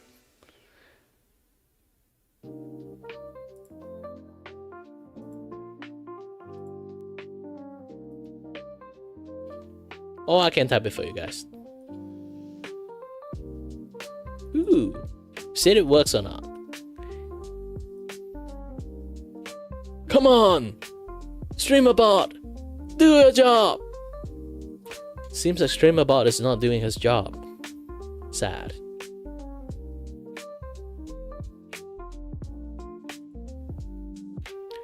Or is the command only works for me? I'm not really sure. Nah, he's still here. Let me see. Plus Discord is here. The command is functioning. Let's go to the command and then take a look at it.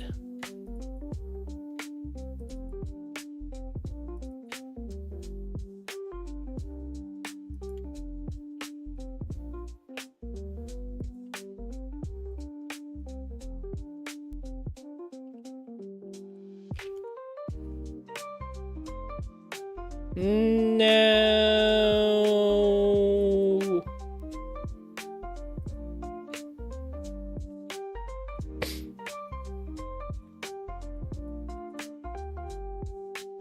Why you left me, bot? Why? Ignore bot account. Ignore internal message. Personal user center, present count, this and negative stuff. Yeah, it's not working. I didn't test it well. Technically, I did test it. It just decided not working. Maybe it's because I mixed in like the Twitch thingy and then the YouTube thingy together. Because YouTube don't mix with Twitch a lot. So, ta-da! This will be my Discord link. This special Discord. Finally, I have a Discord. Technically, I already have it. It's just like this one is a little bit new.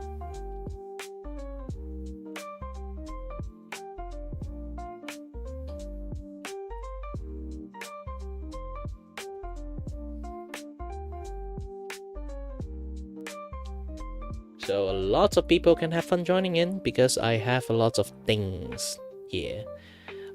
There's the general one, there's the support content. Let me show it to you guys.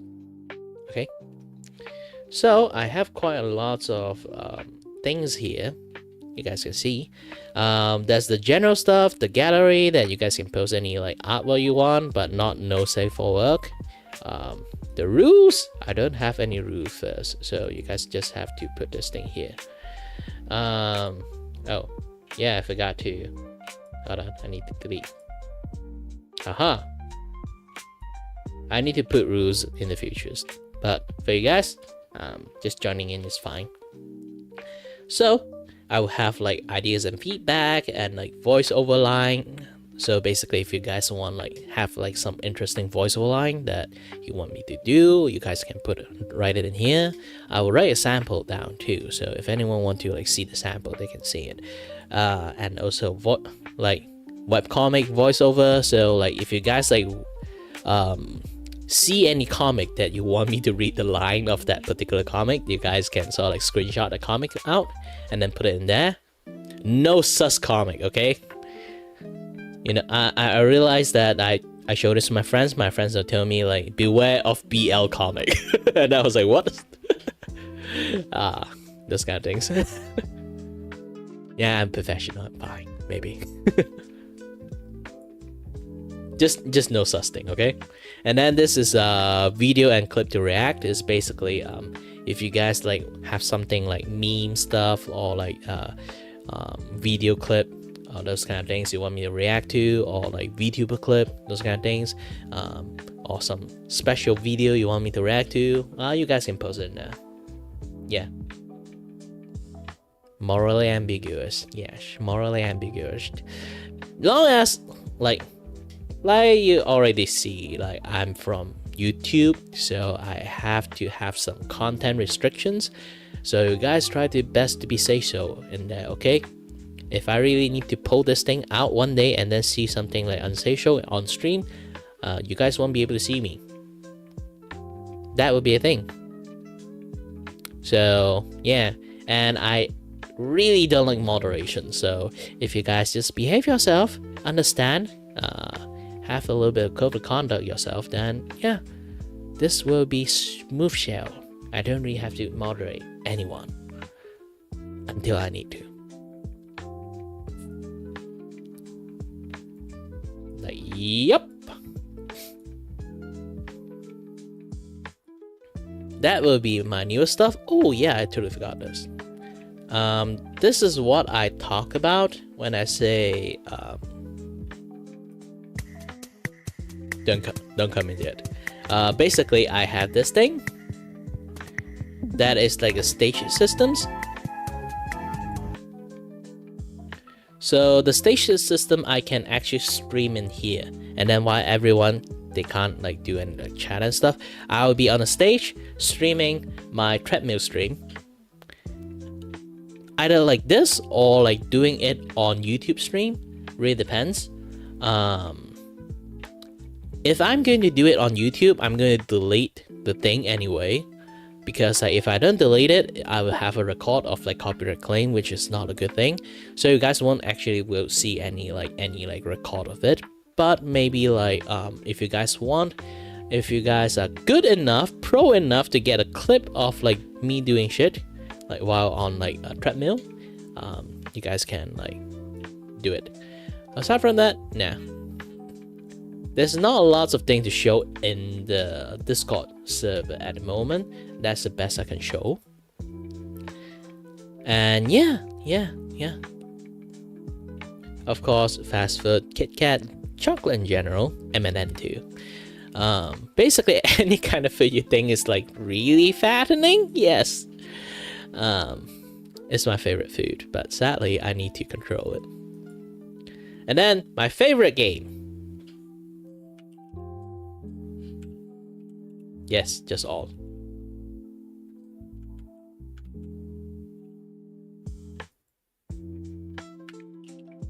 This is going to be all.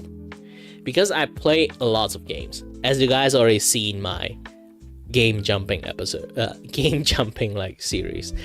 I almost play all type of game. Why I do that kind of things is because I really like all type of game. Even board game I can come to really likes it. So it's a really funny thing. Yeah, visual novel too, but I played a very good visual novel back in the days. A lot of visual novel is just not on par of it. And it's not even like official being like a very good visual novel too. It's just the concept of the visual novel is just so interesting. And no other visual novel actually do those kind of shit. And I really wish a lot more would try to do that. There's no more visual novel. It's more like a novel, like sessions. Like you guys know, like back in the days, we do have a certain level of visual novel book itself. It's not like a software. It's literally a book. If you see the book, you open the book, you have adventure in it. You can read like what kind of action you would do.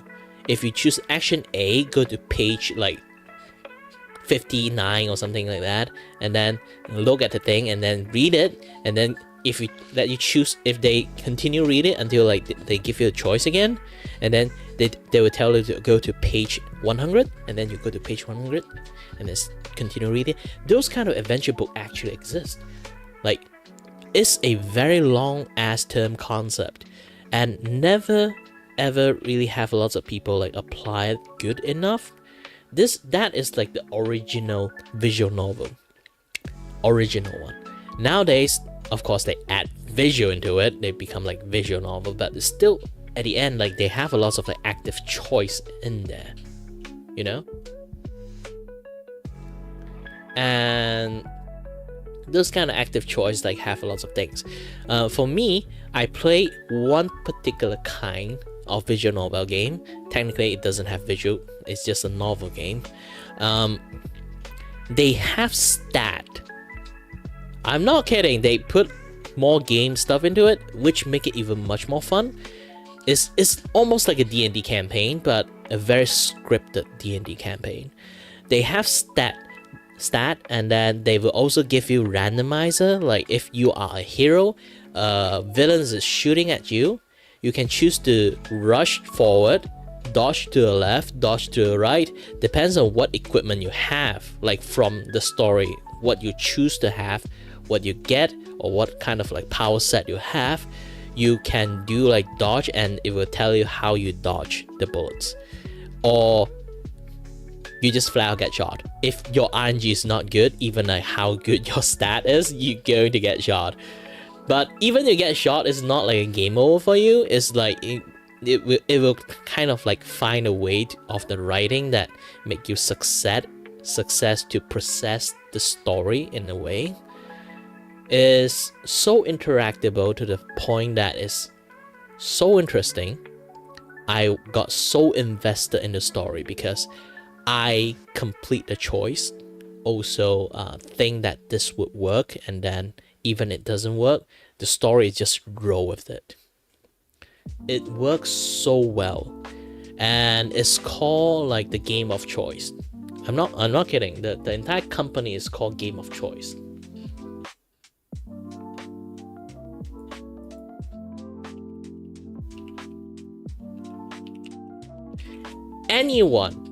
Anyone can use their software to write the story they want, and then create that choice system they want. And then depends, you can write your own stat system, some kind of things. Like if anyone like Fallout 3, like you need a certain speech skills to actually get past this like skill check, or you get like higher percentage chance if you get this certain skill, and then you can do the speech check. If you are a Fallout 3 speech play persons, they offer a lot of games, and they even offer you the tool to make your own game from like publishing in that way. It's a very interesting thing. And the game I play around that time is still free back in the days. Now it's not, it's just back then it's like the feature game of like the choice of game. It's kind of like the game that put them on the map, to be honest. It's called Hero Rise. There's like multiple episodes of it. I played the main trilogy. That one is the best one, to be honest. The main trilogy is basically the character you play. If anyone watched Tiger and Bunny, that is like a particular like similar like in that kind of world. You need like sponsorship for being a hero, this and that, yada stuff. You need money. Like being a low grade hero, you are broke ass person. You need to find a way to get deeds and to help people out, to get your first gig as a hero, this and that, yada things. There's so many things. And then there's like the mecha one, there's this and that, yada stuff. The mecha one is also pretty fun, is because like depends on the tool you have on the mecha. Like the story will like evolve in a different way, depends on the choice too. This is why it is called the choice of game, instead of just call a flat out visual novel. It doesn't really have visual, you just read it yourself. And I have a blast playing this game. You know what? Maybe like one day I buy Hero Rise again and then play, and then let you guys like see it yourself. It's a very good like choice based game, just based on word itself. It inspired me to read more actually, because it's a very fun game. I don't do this kind of game. I'm not the kind of person who play this kind of game, but the choice of game stuff is way too interesting to a point that, you know what, actually it's a very fun game to play. Like I got obsessed with like lots of this type of game, in that at like certain period amount of time of my life, I just keep playing this kind of game like non-stop. No matter like the writing is shit or like good or anything like that, the way they implement the system into the game is so creative, and how they branch off the story, this and that, yada stuff, is very creative. But I never really see like visual novel like have a lot of this kind of system. The most I can see is like the one that kind of like you have to play like in a school kind of system. You have to do study. If you do this kind of particular subject study well, this is basically a love novel that is like in like school system and how you romance a particular person's. It's like the goal is to romance a particular systems. Like usually they just implement this kind of things that way. I want a particular system like that implemented in a way that is like benefit for your adventure, like for the entire story, not just for like romance visual novel. It's like for the entire adventure itself is based on this kind of systems.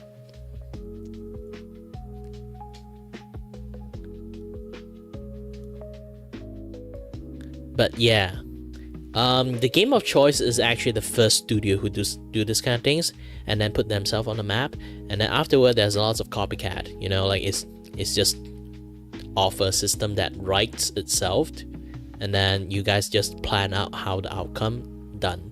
It's actually very easy. Anyone want to become like a newbie writers, this and that, yeah, that stuff, they can actually use this thing to do it, because you can write a lot of like branching story, this and that, yeah, that stuff. It can flex your writing skill a lot. So anyone who has like aspirations of being like a writer, they can actually make this use the engine to make this game. It's very fun. Have I ever write one? Nah, my writing skills sucks, even though I have a very good like story making like talent, but doesn't mean my writing talent is good. Maybe in the futures, if I have enough money myself, I can hire a ghostwriter to help me write stuff while I just talk shit about it.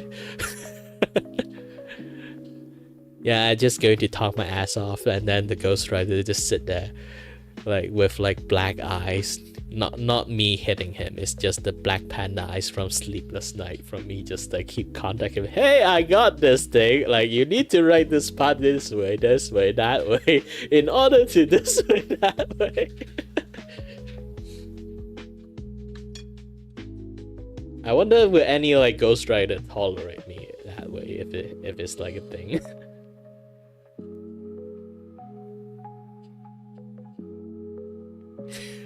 Clip this. Like clip what? Which particular part? But yeah, it's generally just something like that. Is again like it's a very fun game. Maybe one day I'll just like play for you guys. This is called Panda Eyes Ghostwriter.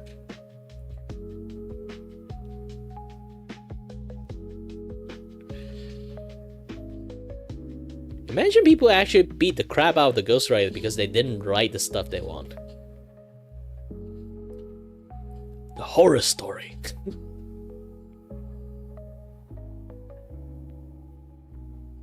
The favorite show or anime? Favorite show or anime? I'm just going to write the anime that let me learn English.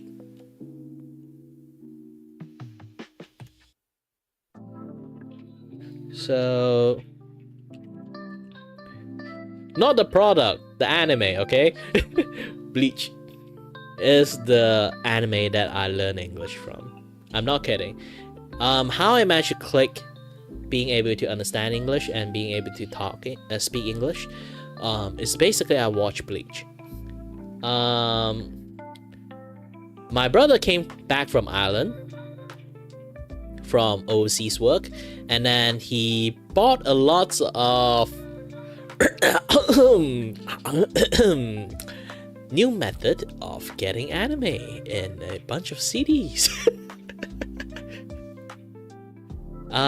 We would not disclose that how we're going to get those CDs.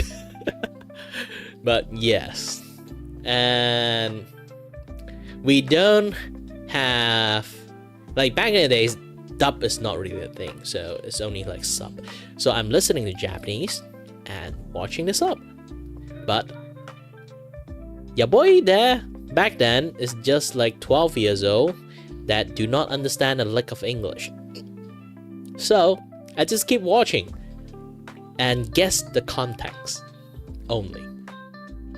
So basically the first and second season of Bleach, of the story arc, first and second arc of the Bleach, until maybe like even I think it's like around Hollow Mask, like Ichigo is like learning how to get Hollow Mask, I'm starting to able to read English.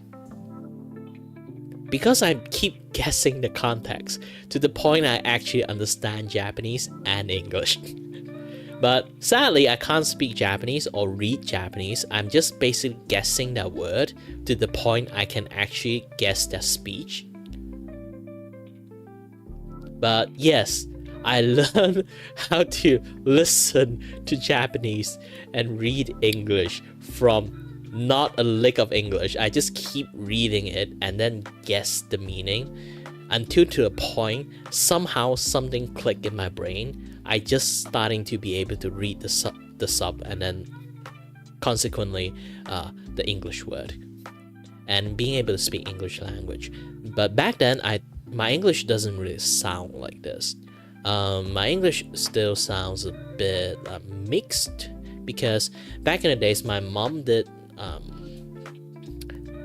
take me to a English teaching class. It's called Smart Readers. It's basically like a very British institutions that teach kids English. They tell my mom that I'm beyond help because I've been there for like 3 years. I'm 8 years old. I'm still studying 5 years old stuff because I'm just not focusing at all. The concerning, I'm actually a little bit autistic. Like again, like I'm still in NPC mode back in the days when I was a kid. But yeah, so yeah, I think like my brain is still active.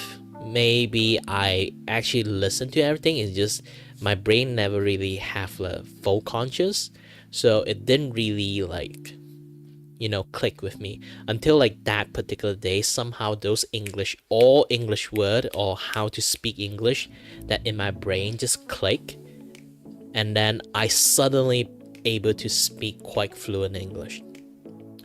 And I further enhance how I'm being able to speak English by watching a lot of Doctor Who, because like around that time there's like a streaming service. Like it's not actually a streaming service, it's more like a very like software that have YouTube that not really sure it's called pirate or anything. Like now it's still quite ambiguous that it is a pirate software or not. Nobody actually really categorize it that way, to be honest. It's called PPTV. Back in the days, it's like the notorious software that suck up all your bandwidth just to play the video. So if you have like slow internet, you know that one of your family members is opening up PPTV, and they just like eats up all your internet. You can't use the internet because like one family member. And they just use up all the internet. I'm that person, and I keep watching Doctor Who from that particular software, and I watch so much to a point that I kind of like have this a little bit mixed, like a normal Scottishman try to speak English, normal English kind of accents. So I end up kind of like have a little bit mix of like British English and a little bit of like my own English into it. So my English sounds a little bit like the way I pronounce stuff is a little bit different, like on the unique side, I guess. A little bit Asianish mixed with like a little bit Englishish. Not really sure, like at least like lots of people like listen to me speak English, they would, first thing they would say like, "You sounds unique." And I was like, yeah, I guess.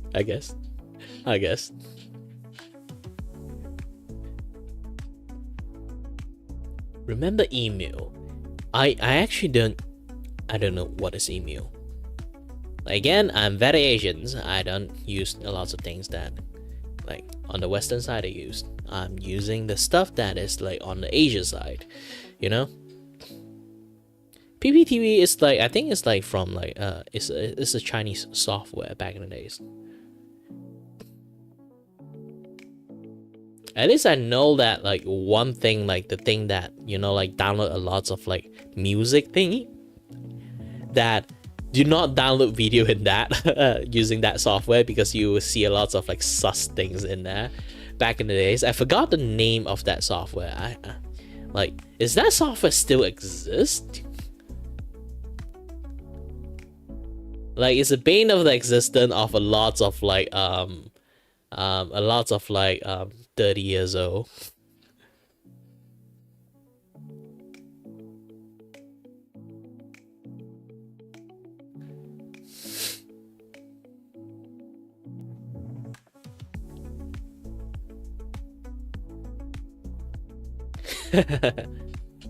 Yeah, basically you use that to download a lot of music. I actually use it to download music back in the days too.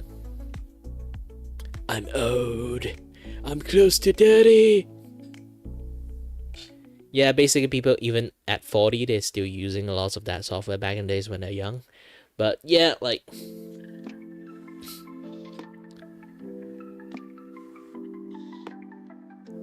yeah, it's a thing. It's a thing. Back to the past. Samurai Jack.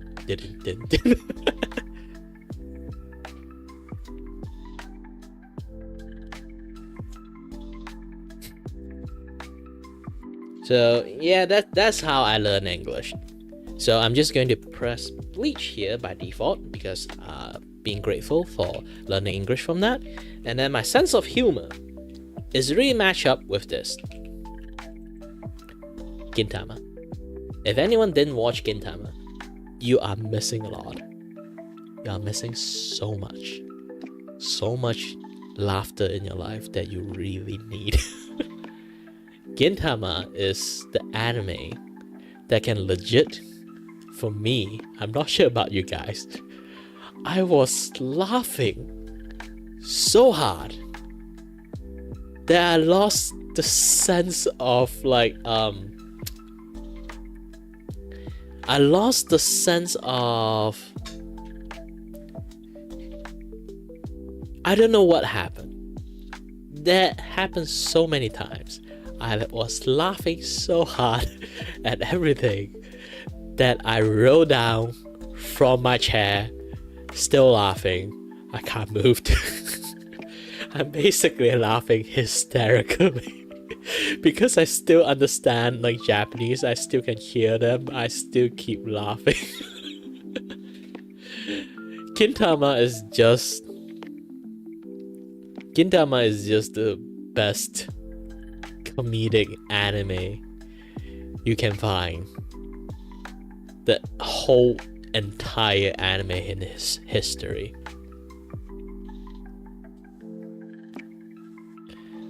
Imagine the airplane parody movie that is they play the movie so seriously in a funny manner that it pioneering parody parody movie. It imagine some things like that, but it's anime, and almost every single episode, 400 episode, technically it's 500 now, back then when I still have very fond memory, it's still 400. All those episodes, every single episode is gold. Comedic gold. My sense of humor, if anyone doesn't really understand, people who watch anime, just watch Gintama. You will understand all otaku humors. All people who watch anime have a certain sense of humors, and then that humor is all ingrained into Gintama. The moment you watch Gintama, you will learn what kind of humor anime watcher have. It's basically built on upon that one.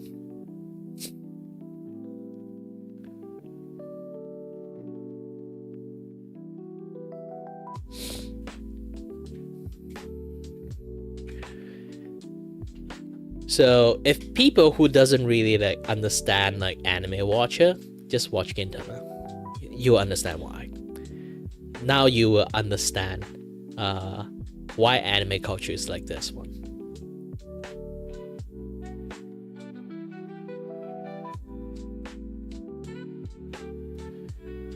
Yeah, it's like basically how our thought process or like our cultures as being an anime watcher is literally built up like being referred into Gintama. It's like how we behave, how sometimes like the weird ass stuff like some of the anime watcher does is actually almost everything. If you watch Gintama, you will understand why. That simple.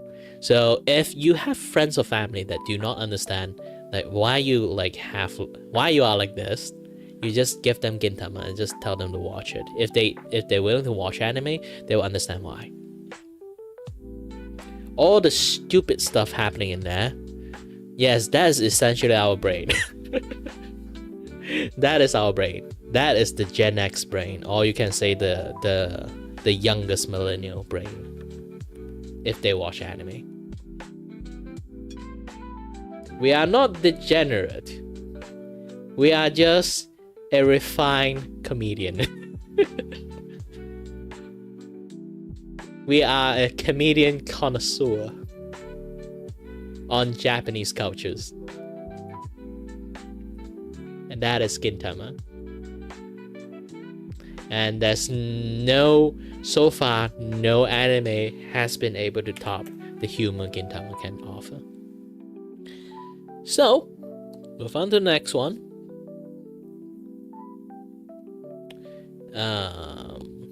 What kind of anime I still like?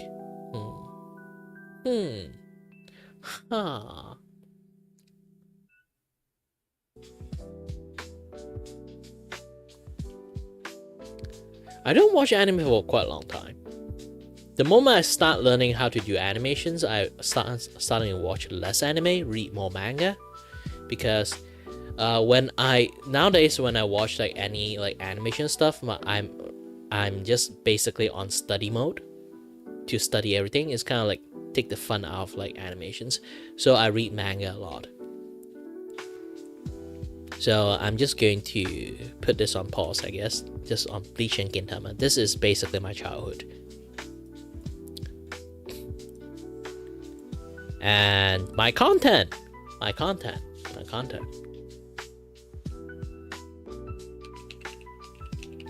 Talk show. Drawing. Gaming. Yapping. And again.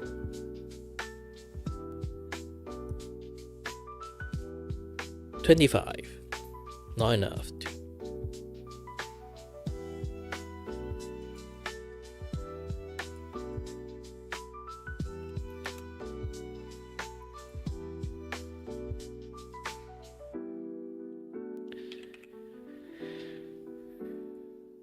Nah, just not yapping. Like gaming, drawing.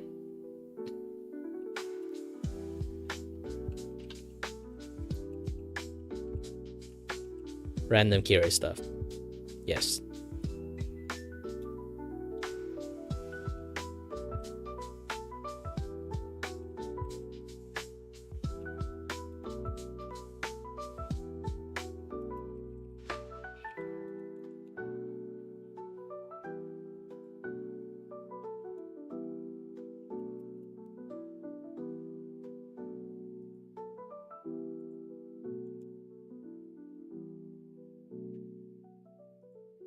Okay, my specialty?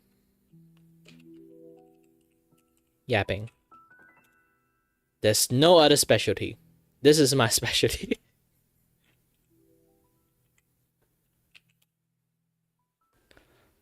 My hidden talent. I guess I did talk about this. My hidden talent is...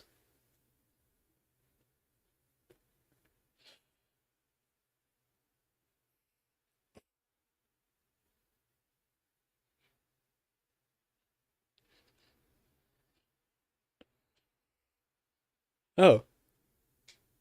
There's double M on gaming. You know what? Just do the weep thing. Gamu.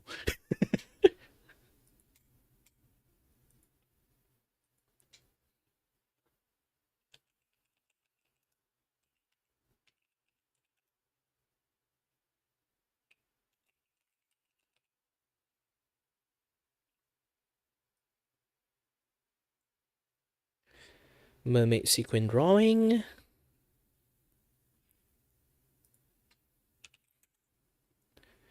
But too bad, I don't have money to buy a mermaid sequin anymore. Back then, I can do what I do is because I was working with my brothers and he have like the thingy.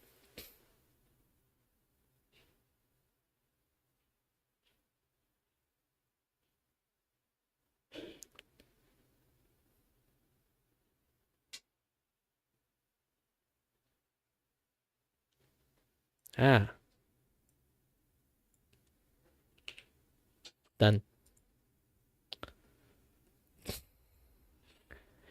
Because I was working with him and then his like company have this in his storage room, I know when, you know, when they're not using it, when they're using it, so I can steal it from the storage.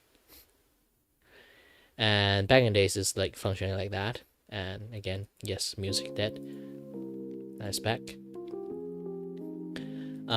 So like I can do a lot of like sequin drawing for fun, and I realized that it's actually a hidden talent because nobody actually can draw like a mermaid sequin because you can only draw like up and down stroke. So drawing an actual image on it is actually pretty difficult, and I can draw like lots of things on it without any issues. If anyone didn't know about it, I can actually show it to you guys. Yes, going to pause the music. Let me drag this thing out. Oops, not drag this thing out. Go to short, and then final page. Yes, it's like the very beginning of my YouTube short career back in the days. The one that I said I get like 1K view. Yep, my first 1K view.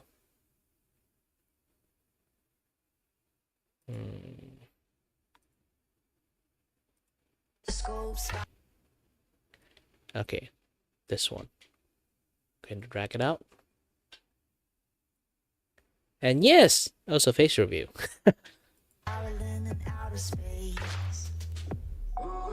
It's really hard for you to draw stuff here. I just draw the thing for fun.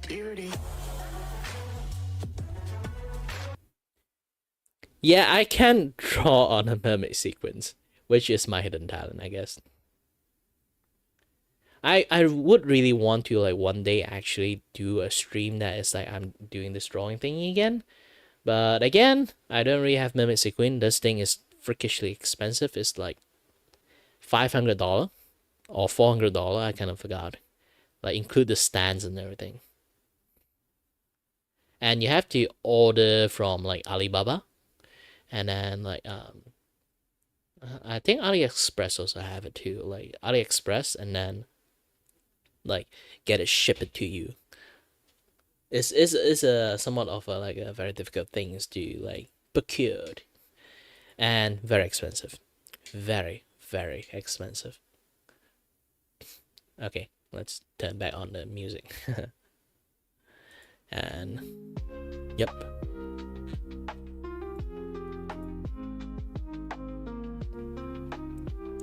So those are my talents, I guess. My hidden talent aside from that, I'm not really sure what kind of hidden talent I have because I'm a pretty much open book person. I show off every single possible moment if I can. Yeah, those kind of things.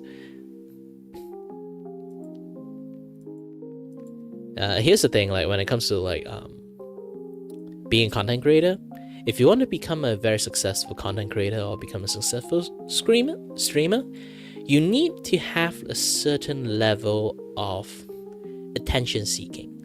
For me, I always show off my skill. That is the thing about me. And then of course there's some other people who really like to do a lot of things to get attention from people. For me, I just like to show off. It is in a way attention seeking, but it's not that heavy kind of attention seeking. There will be a lot of people who literally chronically online just to seek attentions from people.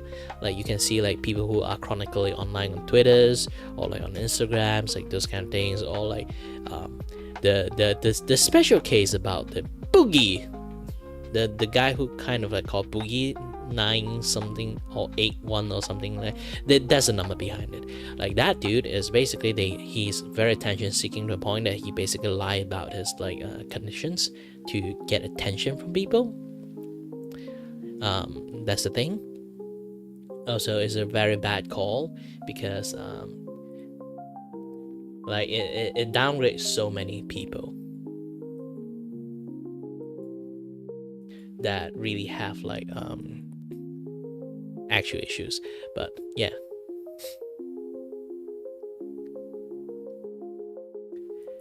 my debut is like very funny. Like usually people have this thing already finished. For me, it's like, you know what, I'm just going to do it live. Fill up the form live. That's the thing, I will fill up the form live.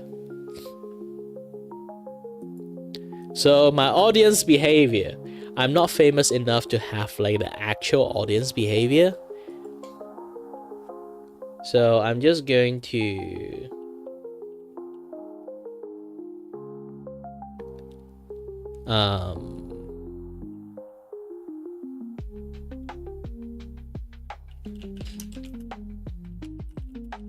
just going to say chat being chat. I don't really have a lot of people enough to, call you guys as audience. It's just like 1-2 people is not enough.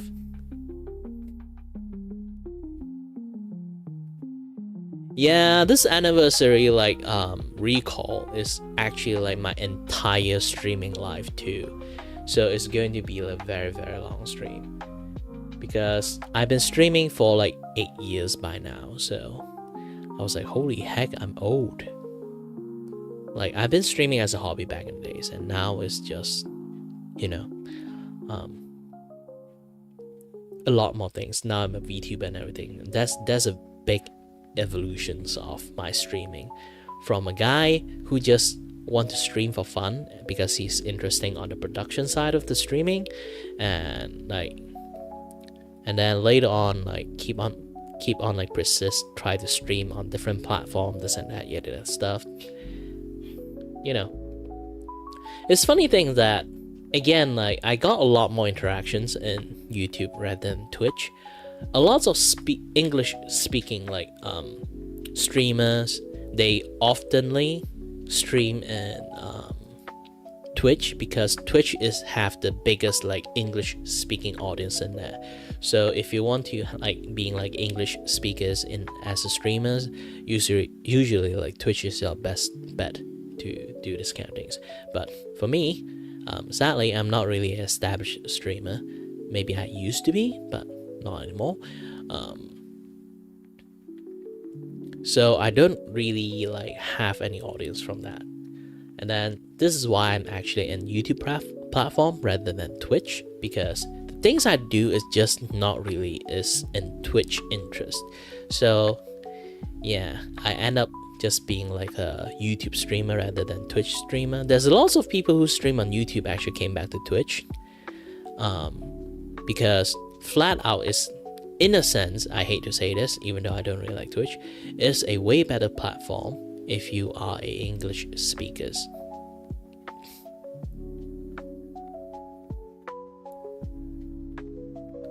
Yeah, you kind of have that. And also within like in a certain communities, and then you share that audience together. This is why like Hololive, like in YouTube, they kind of like very successful, because instead of saying like each Hololive like member have like their own fans, yes, they do have one, but generally they all share the same audience. Just like Hololive itself have a very, very, very, very big audience. That's the thing. And people would think like Vtubing in YouTube would be better than Vtubing in like Twitch. Besides, like Twitch is like bullying Vtubers like in there. Like I feel sad for them actually. I do stream in Twitch too, but generally I don't really pay attention to Twitch that much. Besides, I don't really need to pay attention to it. Now, if anyone who got free times go to my Twitch and then take a look at it, I got no audience.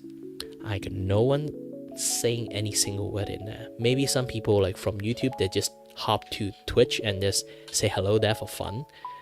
Just that. I don't really have any audience on Twitch at all for any things I do. And the only audience I have is like strangely is in YouTube. And it's still a freaking mystery for me. It's because like just chat in Twitch is basically impossible. And I'm those kind of person who do just chat. To be honest. I'm really those kind of person who do just chat very well. And my talent is chatting with people. Or chatting with the chat itself. So I never being able to display that because in Twitch I always zero. I just do my thing. I never really have the ability to display that chatting skill or yapping skill I have. So it ends up that my stream is never a interesting stream because I have zero interactions. And Twitch, if you want to be in there, you have to be professional enough to talk to end the air. Like schizo. And yes, ad is one of the things too. It's stupid. You guys don't have to look at my Twitch. My Twitch there is just for fun, to be honest. I really don't like Twitch. I don't like Twitch. I have to be there, but I don't like Twitch. Like, you don't like the bank, but you still have to use the bank, those kind of situations. Like, Twitch is like one of the things that I can actually earn money on it. So if you guys ever really want to do like some like tipping, but you don't want to use the gang account, I think you guys can just go to Twitch and then like tip it that way. Like using the bit cheers or things like that.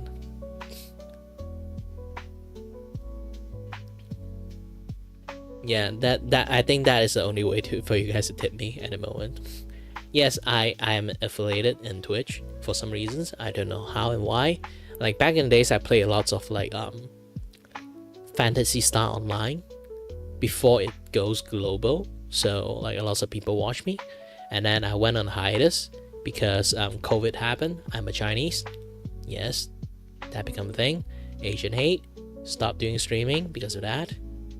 Like lots of things happen. And I do stream on Facebook back in the days, have like around like 20k people watching me, so I'm quite big back in the days. And I decided to stop streaming on Facebook out of nowhere. There's a story behind it, but I don't want to keep repeating that story. That is a long ass story. Okay? I learned to keep it short from my years of training. Optional favorite fan art. I'm going to show you guys my favorite fan art. I only got one favorite fan art, to be honest. Technically two. So I'm just going to show it to you guys. Media. Okay, this one. Someone drew me. Like, technically, this is my second fan art that I ever have. I only got like 2 actual fan art my entire life. Yes, my entire Vtubing career, I only got 2 fan art. And this is the second one. The first one, let me try to find it. I draw people more than people draw me, to be honest. So I need to like dig through it. My first ever fan art is rare. Technically, it's not even first fan art. It's more like people doing raffle stuff, and then I ask for it, and then I get art from it.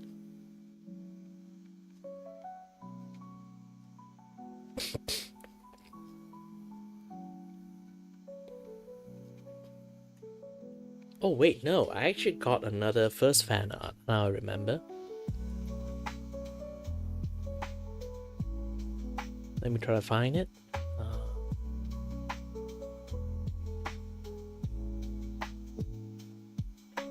Let's hope Twitter is not being Twitter that day. It's just like erase the existence of that pictures. Sometimes they do.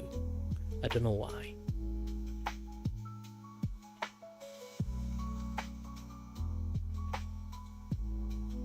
I can't find it. Completely forgot I have a tag. Yes, this one. Ta-da!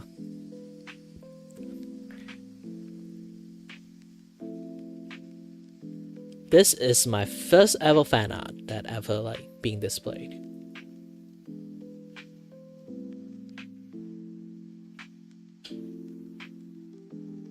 It's basically someone who is also like doing lots of like drawing stream, and then came to my stream, have a nice chat, and then they do a fan art of this kind of things. Oh, hi there, Vtai Show. Surprised to see you here.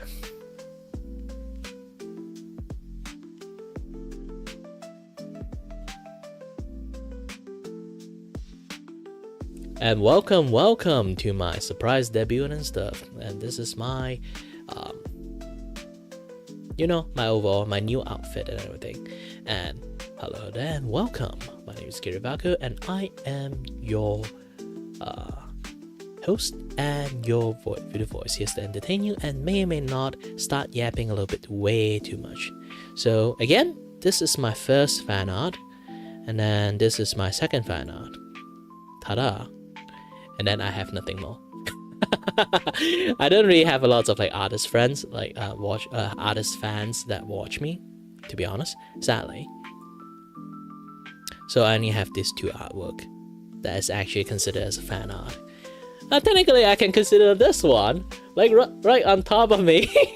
That one technically is a fan art too. So yeah, thank you, Vtuber Show. Yeah, just about the time that I talk about fan art. And so yeah, this is like most of the thing I am. My name, my alias, my hobby, my skill. Technically, in a way, I'm what they call the Da Vinci, because I know engineering, animations, drawing, game design, those kind of things. Also, favorite food, fast food, Kit Kat. Games, all games. I'm not sure why. It's just like I just like to play every single type of game. And favorite anime, the one that I learned English from, Bleach. And then, if you guys want to know like what anime culture is, watch Gintama. Everyone behave like Gintama. That's the thing. Like if you don't understand like anime humors or anime cultures humors, is basically you watch enough Gintama, you understand. It's anime itself in a nutshell.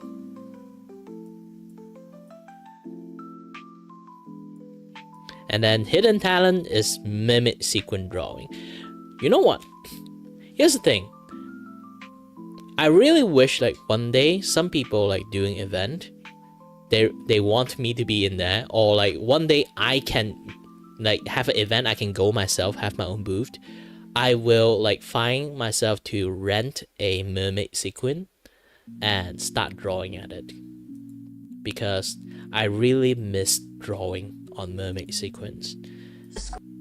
Like again, if people would just come in that didn't know about it, my hidden talents is actually being able to draw on the mermaid sequin, because the mermaid sequin itself, you only can do up down stroke, you can't do diagonal stroke, so it's very difficult to draw for most people.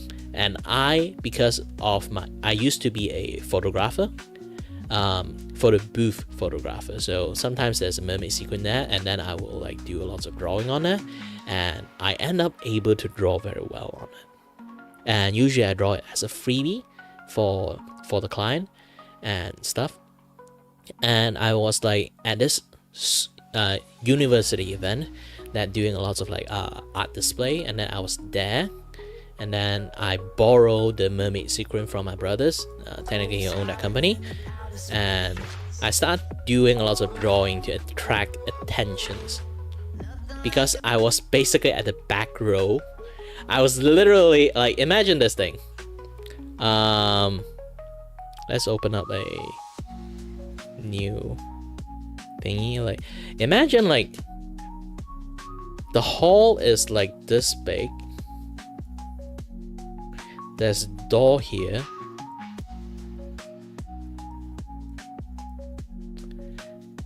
And everyone have a table like in this particular sections. And there's 3 tables at the back. So people usually come in and get out this way. This spot is the most neglected spot. It's supposed to be the most neglected spot, but fear not, I'm in this spot. And I'm well aware that no people will come to my spot at all.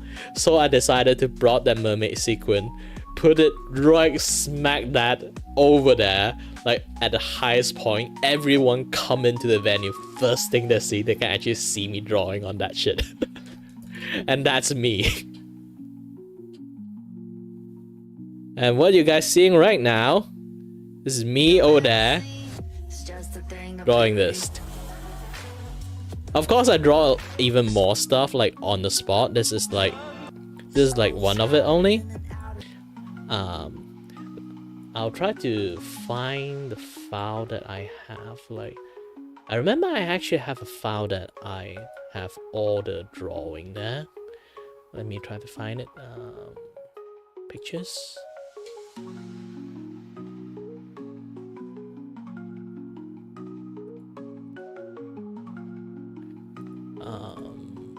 Is it slideshow?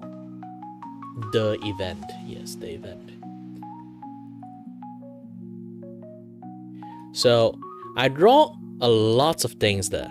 Like the mermaid sequence have like 2 sides, and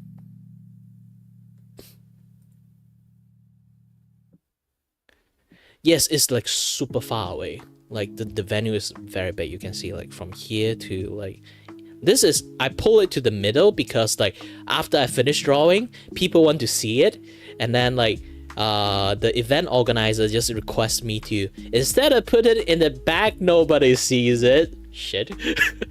And then like they ask me, can I drag it to, can they drag it to like the center as like the centerpiece of the event?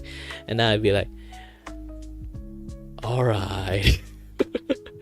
And then I just put it in the smack in the middle of the event hall. Just let people like you know, see this thing. My glorious Pikachu. Like, here's the thing again, you can only draw up and down. You can already see it, like the line, how the line works in here. Like you can only draw up and down. So why I keep insisting on drawing round stuff in here is because I'm just showing off. I'm just showing off that I can draw circle in there, because everyone see, ooh, nice drawing. They want to, I let people have fun with this thing, to be honest. This is why like it's so messy like at the end, because some people do intend it or attempt to try to draw on it.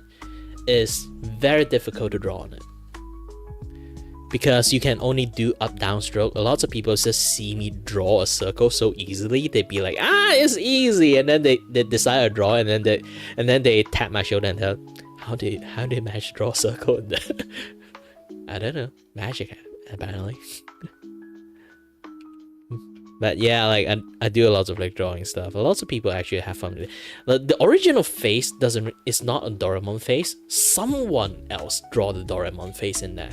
I don't know who. I went for a toilet and then like came back, and then the astronaut become like a Doraemon face.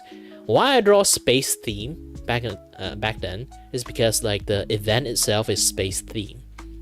So I draw the mascot they made. I draw the mascot they made, and then like draw like spaceships, this and that stuff, and then I purposefully draw this for people to draw in there, and I draw it in an angle again to show off I can draw diagonally. Because again, it's basically impossible to draw diagonal unless you kind of like do tiny stroke, upward stroke. But I can draw it without doing the upward stroke thingy sometimes. once you get experienced enough, you can actually draw like curve quite easily. But yeah, like this is me. Like back in the days, like a lot of people, like if you go to the event, you can get a t-shirt that shows that you are part of the event. People who are part of the event that do a lot of like do display thing. A lot of people do not know I'm actually there, like doing show. I'm just like a hired because I'm wearing this lab coat. And yes, if you guys notice, I always wear this lab coat every single time I just like showing my, you know, my body cam when I'm doing my stream. I'm still wearing that lab coat. I have an obsession of wearing lab coat, okay? When it comes to official event and stuff, or like if I have to go to meeting and then they tell me I have to wear a suit or wear something like official formal wear, I will wear a lab coat. Who doesn't want to wear a lab coat and just explain shit? It's a dream of every kids that tell like their aspirations. They want to become a scientist, or want to become a mad scientist, or want to become inventors. Like everyone want to wear a lab coat, go into a meeting. It's everyone's dream. Like it's still at the end, it's a formal wear. Like you can't complain about it. Seriously. But because I'm wearing the lab coat, like the back, like the word crew is being blocked, so nobody actually know I'm actually like working in here. I'm actually working my booth over here. So yeah, lots of people like attempt trying to draw on it.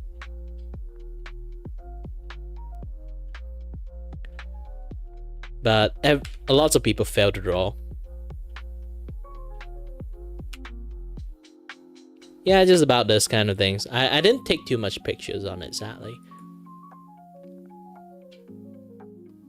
I'm on the right side if you kind of like want to notice. I'm still not really that fat back then. Yeah, the COVID really like fattened me up a lot. But yeah, generally things like that. So that's like the gist of like the stuff that happening like over there. Why my hidden talent is like mermaid sequin. Sadly, I don't really have too much audience that can have an audience behavior. So I'm just going to say you guys are very supportive. Chat being chat.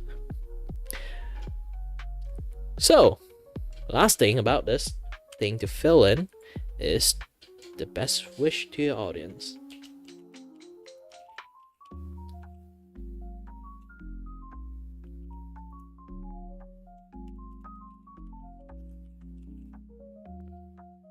Yes, my golden motto: stay healthy, stay safe. Okay, this will be my resume for all this thing. I'm also trying. And of course, this debut is like super long, just me yapping, just already like 3 hours. I'm not even into the main event of this thing yet. Yeah, don't worry, I get you. So, like I say, my lord is about I'm working inside a studio, filming studio in 2D worlds. Technically, when we finish filming for you guys, it's called anime or anime movie, depends. It depends on the genre we're trying to film. It's for TV series or a movie series. And that studio doesn't really have any budget at all. And this is my and as my resume showed, I have a multitude of talent and this and that stuff. And also I am the void itself. I can do practically anything I want. It's just a little bit difficult to control my power. So I have this particular thing that is like that in this like studio, we have this particular trait that we don't really have money or budget to do anything. This is why everyone is like working 2 or 3 jobs at the same time. I will slowly introduce you guys, all the crew inside my studios, and I actually finished drawing 1, 2, 3, 4, 5, 6 of the crew member inside the studio. technically 2 is kind of like guest star, but they live close, so usually we call them in a lot to do quite lots of stuff.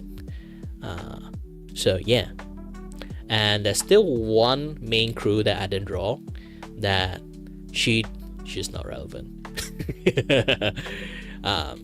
That's I'm the void of dimensions. I'm basically a glorified Doraemon doll, but I'm not the only one. There's like 8 versions of me. One of them I'm going to count him out, so there's going to be 7 of me that decided to talk to human. One of them actually knows how to talk, but they still just void being void, doing nothing. There's only 7 versions of us that decided to communicate with humanities, and I'm the one that they consider the strongest. Might as well also consider as the original void itself, but my power is actually so off the chart to the point that I do not know how to control it. It's more like, if I try to control it, it's more like using a needle try to carve a face on a atom. It's that difficult. So it's like I might be amongst the strongest one, also be among all the things that the most useless one. Hi, Cozy. Yes, I'm having lots of fun. I've been keep yapping for like 3 hours straight. Holy shit! But again, on the law of that side, where was I talking about again? Sorry about that. I got a little bit. So on the law side of the things, I still consider the weakest, despite being the strongest one. The second is like pale in comparison to me, like depends on like power level, but still, because I'm way too strong, I have 0 control. So I'm also considered the most useless one among the group. While others can actually find control of their powers, I can't at all.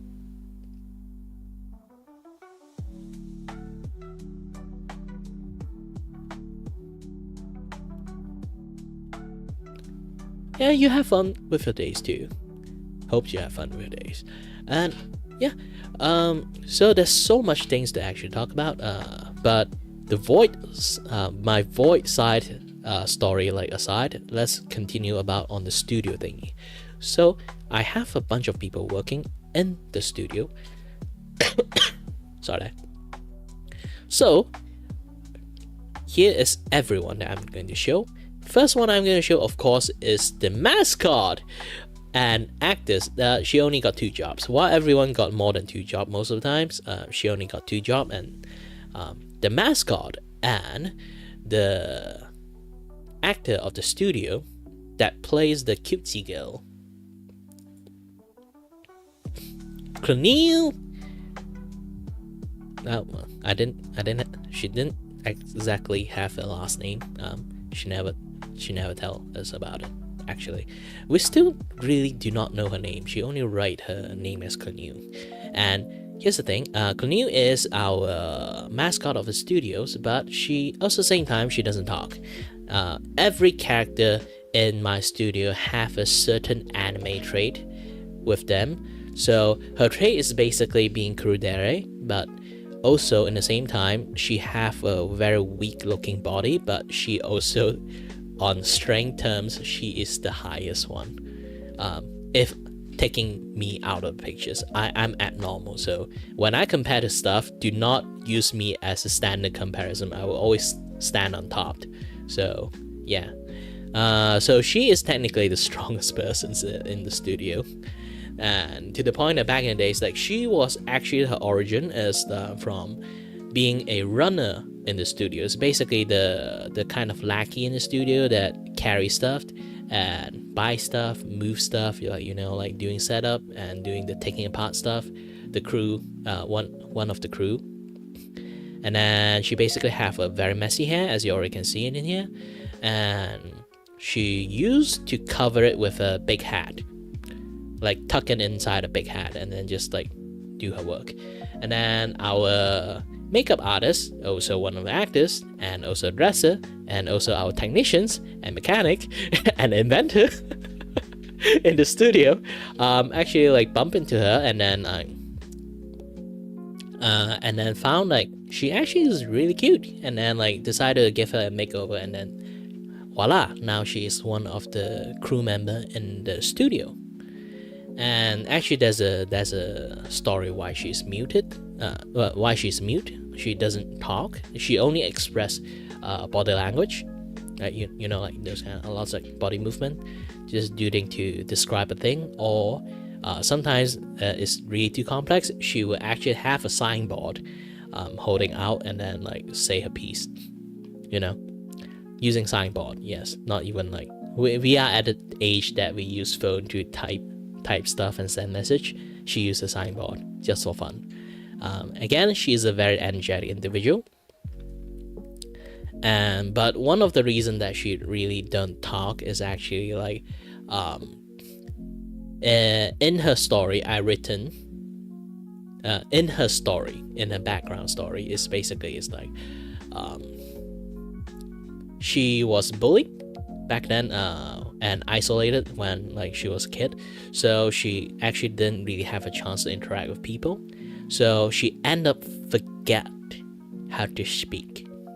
That's the thing, like she slowly warm up to it right now, but she still prefer not to speak, because it's not like she have mental trauma or anything, she just do not know how to speak, that's all.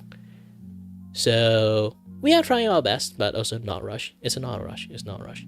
But generally, all shenanigans is basically because, like, you know, like she doesn't talk a lot, but she also do lots of things in the studio. So it's pretty fun to watch her like doing her things. So she become the mascot of the studio because she's cute. And of course, about the next one is Canon. The one that I mentioned that is also is the technicians, makeup artist, dresser, and our fellow inventors, Canon. And she actually have a different aspect of things. Her anime trait is a big contrast in her skill. It's basically she is a inventor that make a lot of shits, but also at the same time she are the kind of girls that a lot, you know, like very fashionable, do lots of makeup, very like to wear pretty stuff, this and that, yeah, that stuff. I'm not saying like people who study engineer that cannot afford fashions, or they have like lots of fashions, they don't have fashion sense. It's just that she by default are the kind of person who start up with being like a very like Garyu like girls, and then like she just take interest in like science, and then just become multiple PhD girls. Like, you know, like those have anyone watched the movie like Blonde Lawyer? Like Blonde Lawyer, yeah, that one is she actually have that kind of situations. She actually start up not like being like very smart and scientific, and then she took interest in robotics, and then went and start studying robot stuff, and then she become like a PhD at that, and then she proceed to get more engineering stuff, multiple PhD afterward. Just because of that, like just because she like a machinery. But she was started up as like the, you know, like group kind of girl who just do makeup and buy shit, those kind of Beverly Hill kind of girls. So she generally are like those.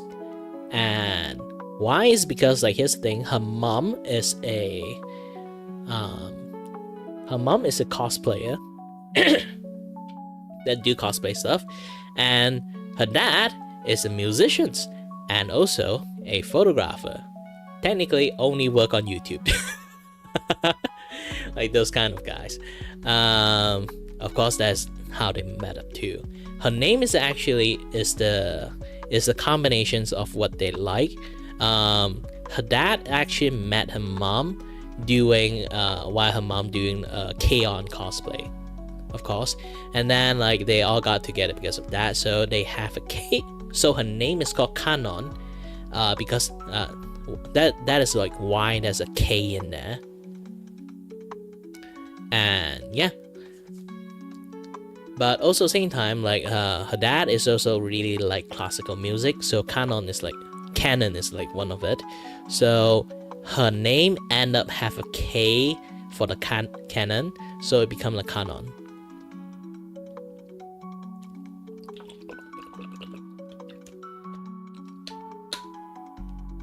Been talking for 3 hours straight.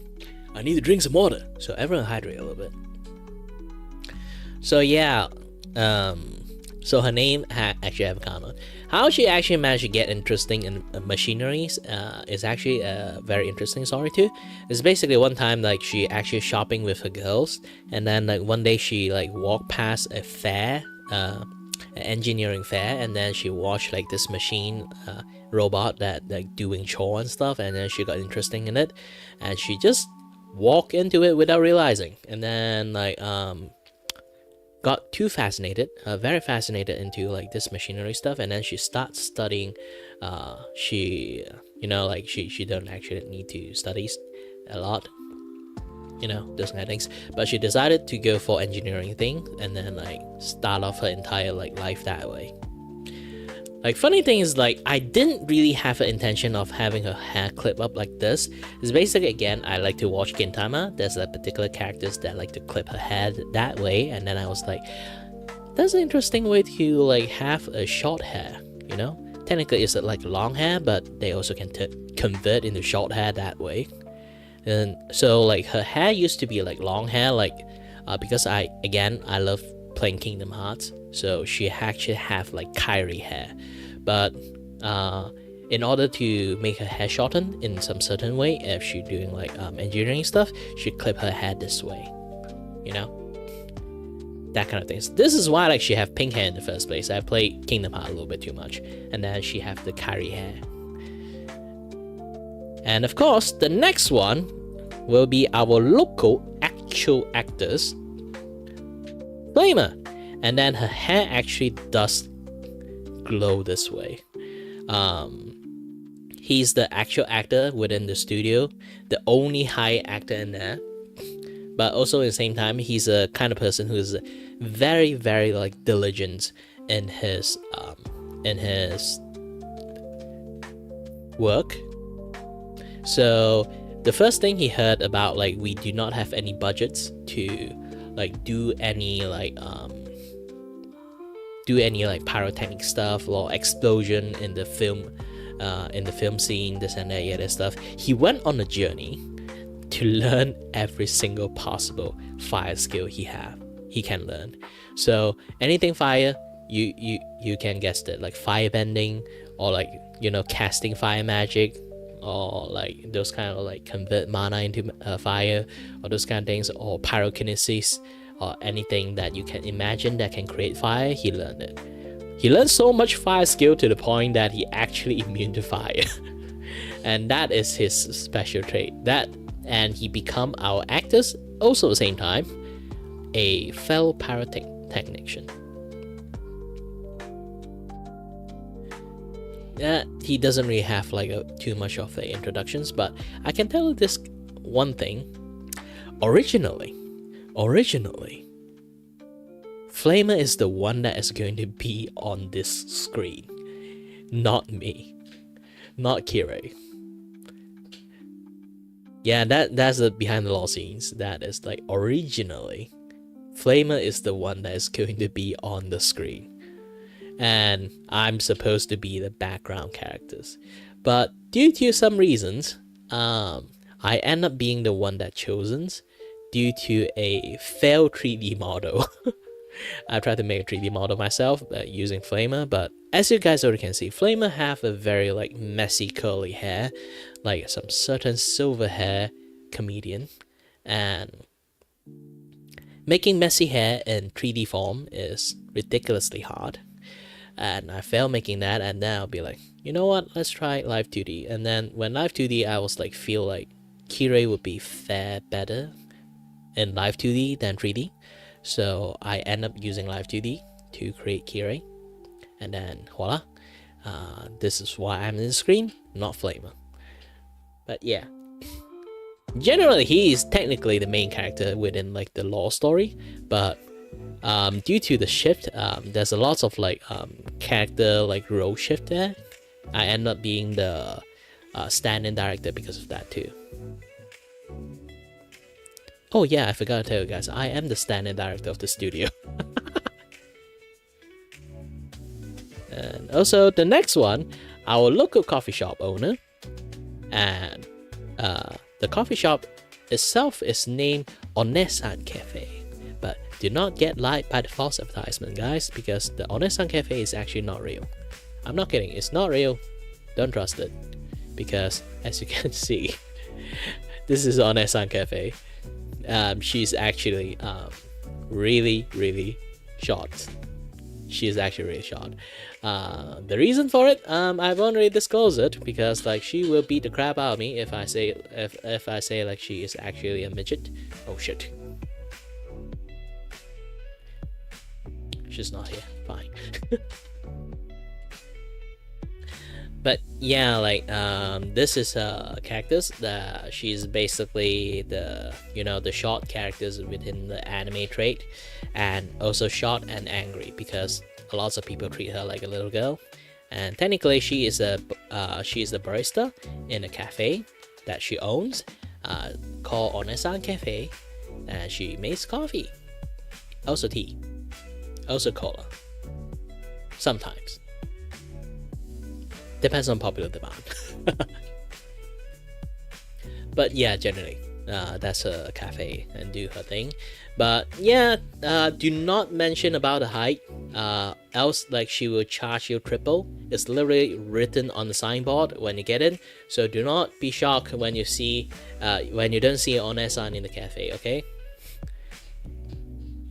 And then she actually is so short, she have to use a booster chair to actually stand on top of this barista table.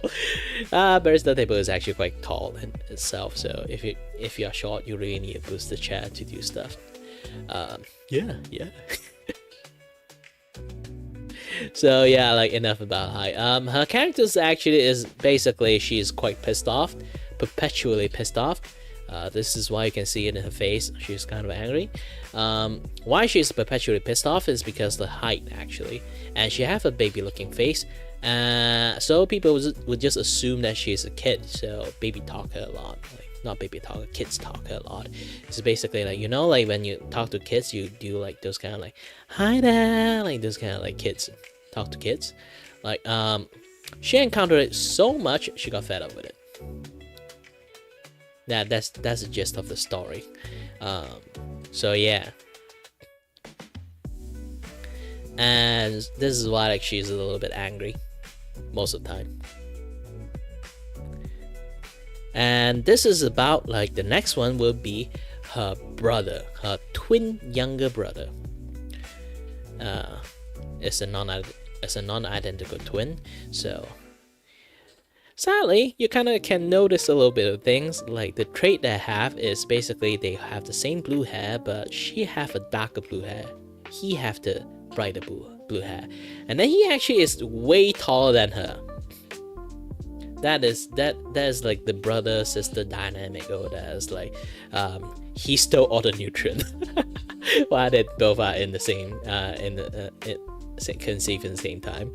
And yeah, like he got all the height, all the good genetic stuff, and he used to be an ex-model, but he quit his job and worked as a waiter for her sisters because her sister have like a nasty like 8-year relationship breakup. So she came back from overseas to start a new life. And then his brother is actually a very gentle kind, even though like he likes to troll her sisters, but he's the kind of like very caring brother. So like he decided to quit his job and then become the waiter for her cafe, and then just like like go through this life, starting new life together, stuff like that. And then of course the most important character of all, yes, if anyone got dozed off, the most important character of all is Niray. Yes, I call Kiray. He's called Niray. Start with an N. Or normally some people pronounce it as Niray. depends on how you guys want to pronounce it. You can call it Niray or Niray, and I'm Kiray. Why we have similarity in name is because I don't actually have a physical form. All this thing you guys are looking at is a bunch of makeup. My hands, my face, everything is basically makeup. I don't really have a physical form. And Niray is the first person who found me. And my face, my every other thing, even my fashion is modeled after him. Because like the first form I take, the first human shape form I take is actually him. So I end up like look quite like him in the same time. So he's basically the emo version of Kiray. And that's that.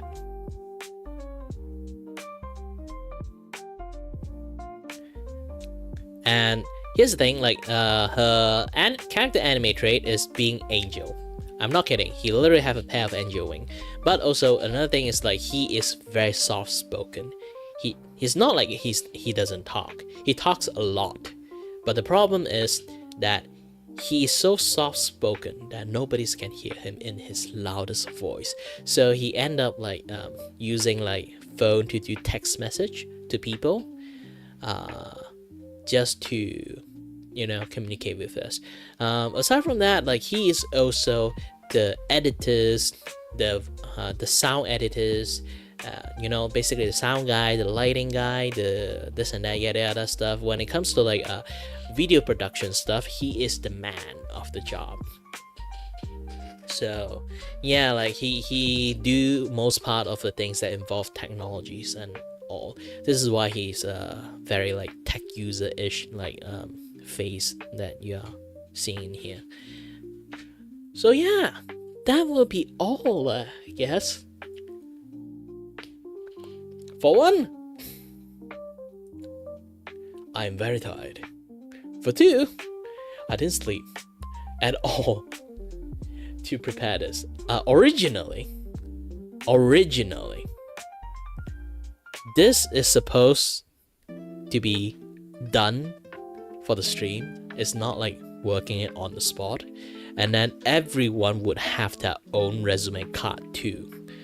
But yeah, there's a very big difficulty for me to focus on my task and then work on like one particular thing for a very long time. So I end up like not exactly procrastinating, but I did spend some quite longer time to just like finish one drawing one by one, and then like 2 weeks of time is really not enough to work on this thing, to be honest. I should start even earlier.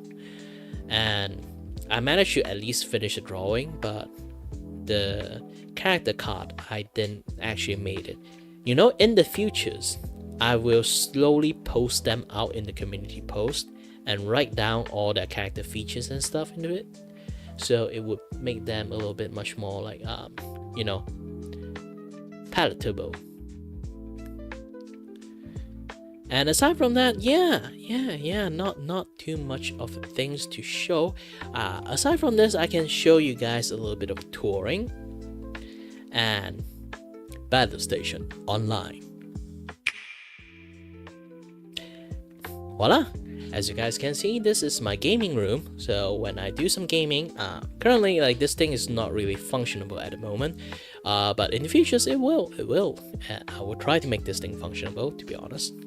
And yeah, this is what you guys can see at the moment. But generally I will make this work in the futures, because like it's still quite lag, and then the overlay itself is not really like finished making yet. And then about another things is this particular talk show I have here. Of course, like there's some few adjustment I have to do in here. Hold on a bit.